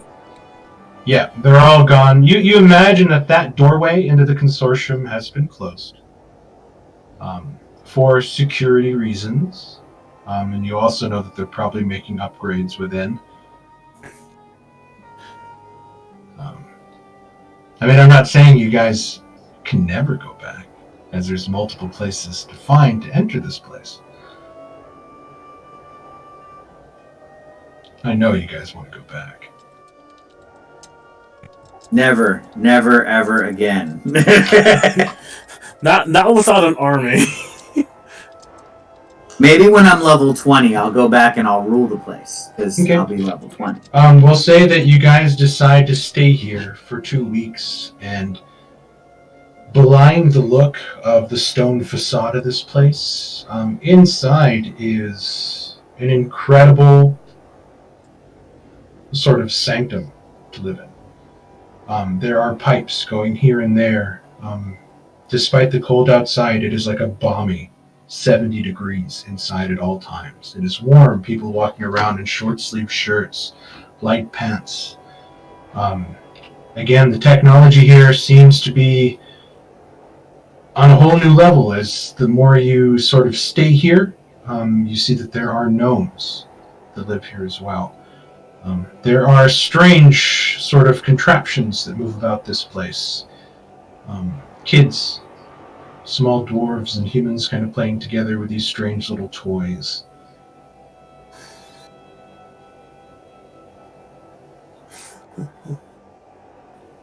As the 2 weeks is up, you guys sort of begrudgingly gather your things. All your clothes and armor have been mended, cleaned, weapons polished, resharpened. Well, those of you with non-magical weapons still.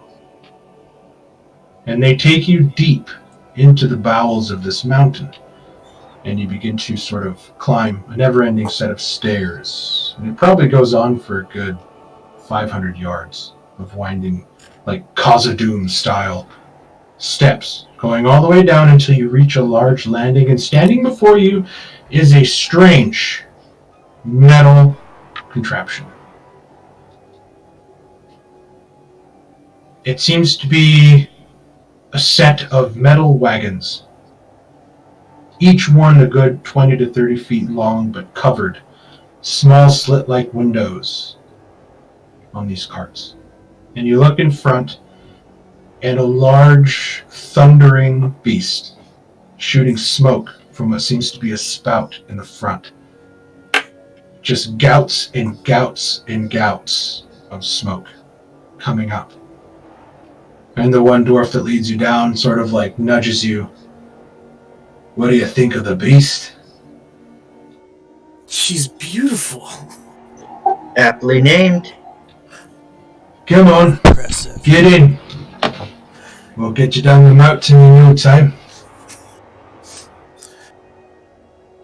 This level engineering never ceases to amaze me. And you do see like a bunch of small gnomes moving about with a bunch of other dwarves. They're all wearing these sort of leather aprons. They're all covered in soot, wearing goggles. They have these massive, massive metal wrenches in their hands, and they're sort of making articulate measurements and tightening things down. And the closer and closer you get, this thing is ridiculously loud. Once you guys climb into one of the cabins, you realize that it is just a metal, like a hardened steel case with small slit, like that are open for windows that you can close covers on.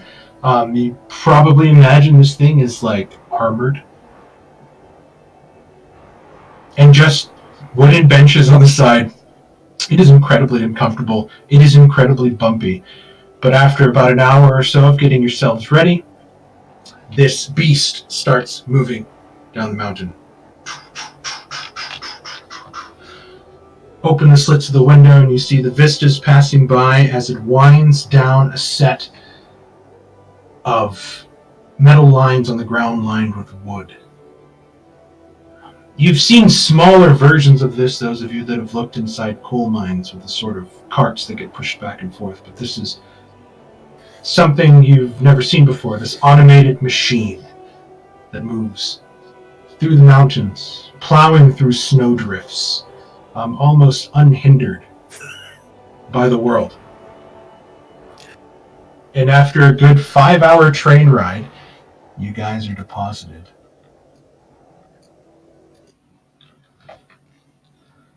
about here.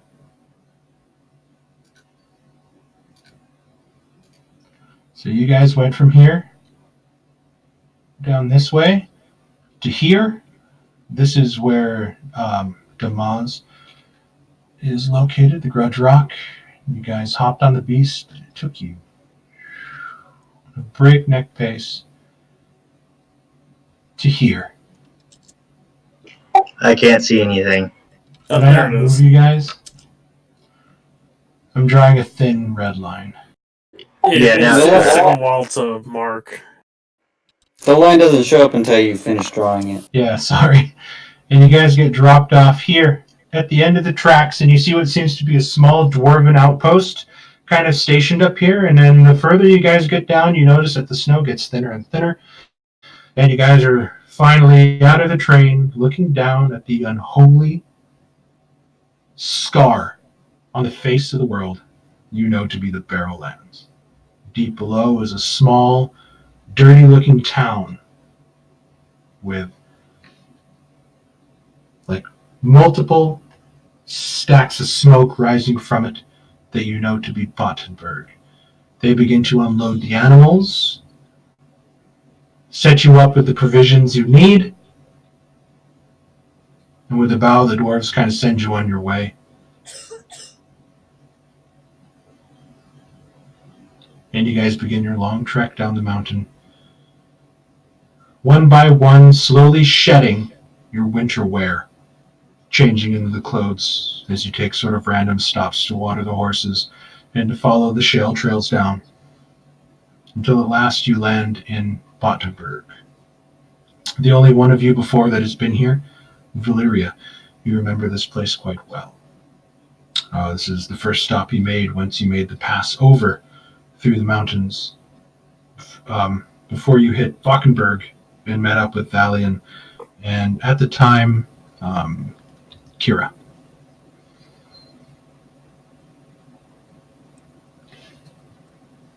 It is a grungy, dirty place, but to you guys, it is one of the most beautiful sights you have seen in quite some time. Civilization, people, the safety of walls. You see that there are armored troops all about the place. There's a high guard stationed on the walls. Intermixed with everybody, you see that there are knights moving back and forth, full plate armor, some riding on large, beautiful destrier warhorses. Valyria, you recognize the insignias of House Knights of Estok among the people.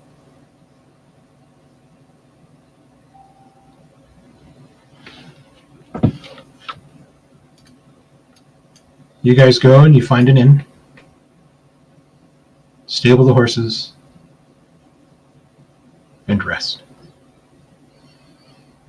You guys know now that the month of Zostos is over. The temperature down here in the usual warm Barrowlands is starting to turn cold, kind of like a Seattle winter. It's turning into that low 50s, high 40s right now. Zirak, you look along the horizon, you see sheets of rain. And you remember this place never stops raining. Oh, joy.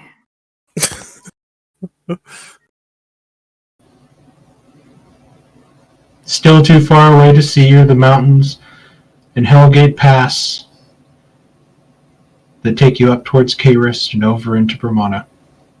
But for now, at least, you know that this chapter of your lives are over. You're not quite sure if you'll be able to sleep the same again, not be haunted by the things you've seen, the people that were devoured, the people that were killed, the horrors that tried to kill you, the sight of your friends going down, dying, screaming, struggling for life.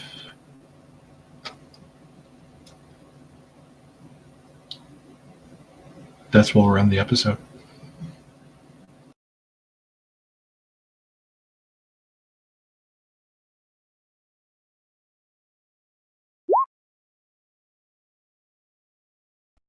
So did I celebrate my birthday on that train? No. Let me take a look at the actual calendar. I can mark that I'm 20 years old now. I'm no longer a teenager. Actually, you're going to be celebrating your birthday here in Buttenberg, according to my calculation. Oh, well, Valeria is buying the most expensive room. Thank you for the good treatment on my birthday, Valeria. You can buy me a cake, too. You're probably gonna be sleeping outside. It's been a long time. I'm sure she's forgiven me. Oh, never mind. Hell I'd be like, has well, no fury like a woman scorns. It's my birthday. You can certainly find some forgiveness in your heart on my birthday. About 21 seconds, about 20 seconds worth, maybe. As you hear Valeria, you just see Valeria try like a small little smile goes up, and then a great big frown. No. It all worked out, and I mean, all you have to do to realize or to find forgiveness is look over at Thalian's face. He looks content and happy to be. I mean, he looks better than he did when he was dead. Speaking of, during this travel, Thalian, I would have wanted to have asked you what you feel. Like, do you feel before when you were brought back, you were missing your soul? Do you feel like your soul is in service to Mother, or how do you feel about yourself being back?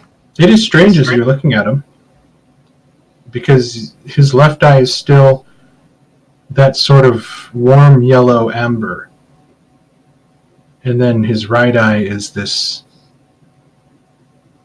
gray, silverish, slate color, impossibly light. The only real thing you can make out is kind of the pupil. You have to look really close to see the coloration of the iris. It's like silver.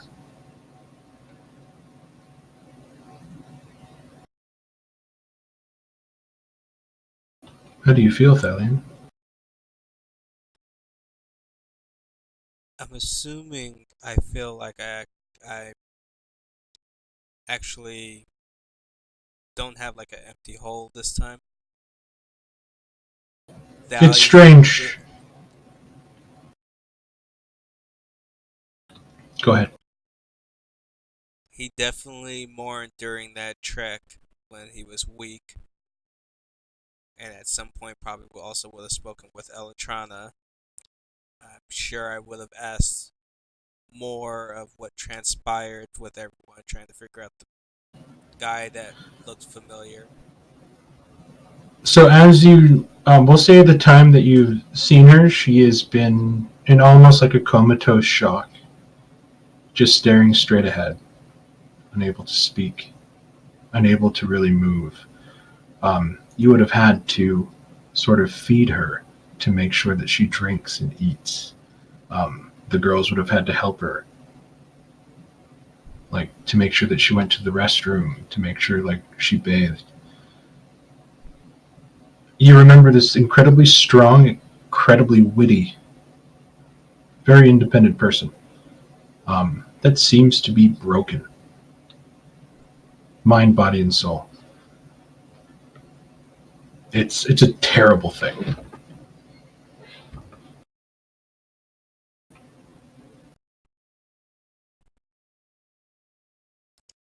And during all this travel, would all of what transpired have been kind of explained to me? Yes. With Zirak and Rudy being able to tell you something that they picked up that others didn't.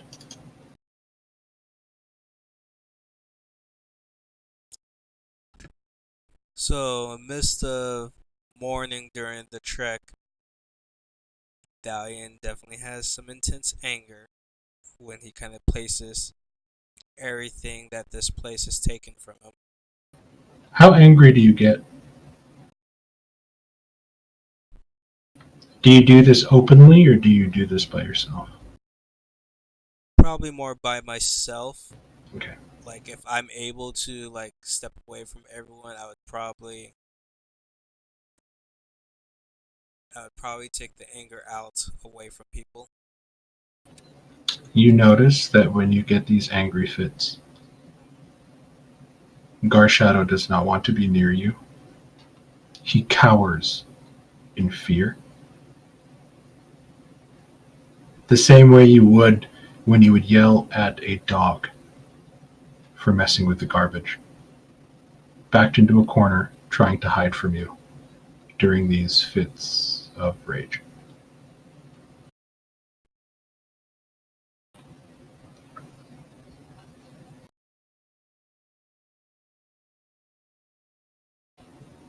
We'll say that you find things broken that you don't remember breaking.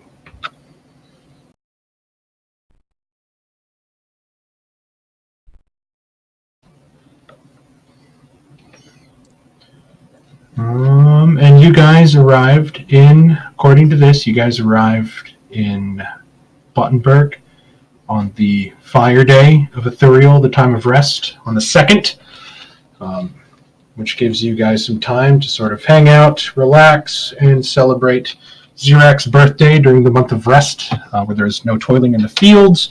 The taverns seem to be full to the brim, and everybody's kind of partying and relaxing. You guys, however, missed a lot of fun little holidays. You guys missed the Day of the Lord Sovereign. You guys missed the Grand Games, the Harvest Tide Feast. There's always next year. You guys are currently missing Brewfest in Brahmana. Oh, I only heard so many good things, and why couldn't we have been there? Oh, and you guys missed the Festival of Remembrance. You guys were traveling during that time.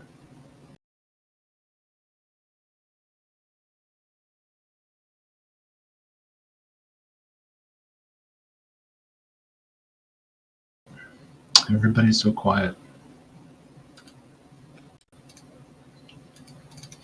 Again, I'm sorry that I am the way I am. And this is how I make stories. I apologize. But more You are a perfect guy to play DM Avernus. Yeah. More things await. As you guys have seemingly taken kind of a side trip, stumbled on something extremely big, something that was tied into something that nearly destroyed the Empire of Men, that was foiled not only by you, but a couple other groups of brave people. There are more and more rumors that are beginning to be spoken as you guys are here in Bottenberg. News travels very slowly in this part of the area, and a lot of it is mixed up. People tell you about stories they've heard of the capital city of Brahmana attacked by legions of the dead. But somehow the city survived. They speak of the northern city of Pterodon being beset by a huge war herd of beastmen, and they somehow survived. And it seems like either this was happening while you were gone, or just the news didn't get here as fast. But there are strange things afoot. Yeah. And I don't know, hopefully I gave you guys enough money to make it worth it.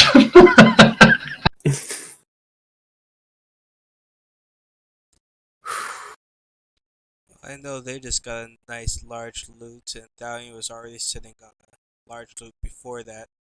So if we make it back, we should be able to do some stuff with that. Yeah, I'm already starting to calculate how much in guild dues have to pay first. I pretty much spent all my money. That was a lot of, but I spent all the copper and silver first, so I ended up with I only have like 80 gold pieces left. The shiny pieces. Yeah, and the rest went to buying special inks and parchments and such while we were in the Dwarven Stronghold, so I could copy 4 spells to my spellbook. Zirak, did you do something with your wand? Yeah, so I was gonna ask you about that. With the wand that was donated to me by Elise, while I'm adding spells to my spellbook and bonding with it, I would like to see if I can write a note to the spirit in the book or speak to it, and say, I know that I've neglected your exhaustion for a long time, but if you're still there, perhaps I can help now, as an item has been given to me that maybe you could pull from and regain your strength. I'll write something to you. You guys also had, now that I actually remember all this stuff, you guys also had the antler wand that you guys retrieved from Falk. As you searched through his bag and his persons before you kind of left him there and then went off, you guys found his lucky coin that he always used to flip when he got nervous. You find a dagger in his bag, an extra wand. You have his spell book. In his bag, he had a set of very nice, fine elvish robes. He had a signet ring, a scroll of his family pedigree. He had one book inside, a bottle of ink, a pen, 10 pieces of parchment, small bag of sand, a small knife, and one rolled up minotaur hide.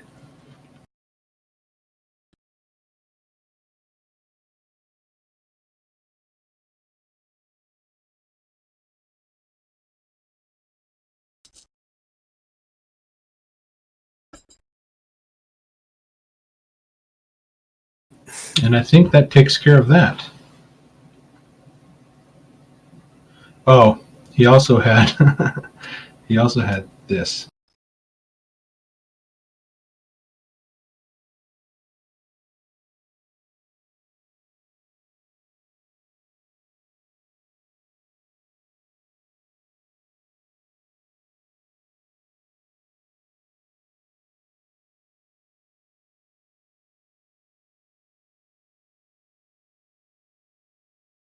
Pocket zombie salt. That sounds like something in a gardening area.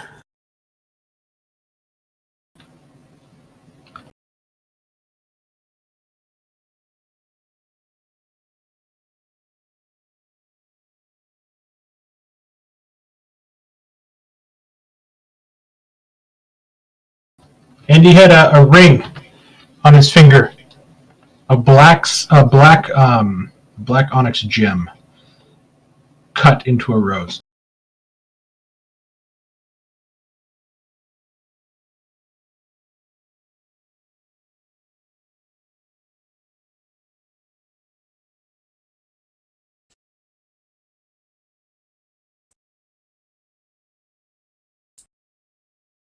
That's all the Falk stuff. If you guys have any questions, anything, just please message me and I can answer any of that. Zirak, I'll send you a message with what happens when you sort of play that out. And yeah, that is the end of Chapter 3. Thank you for playing my game, and let's go to hell.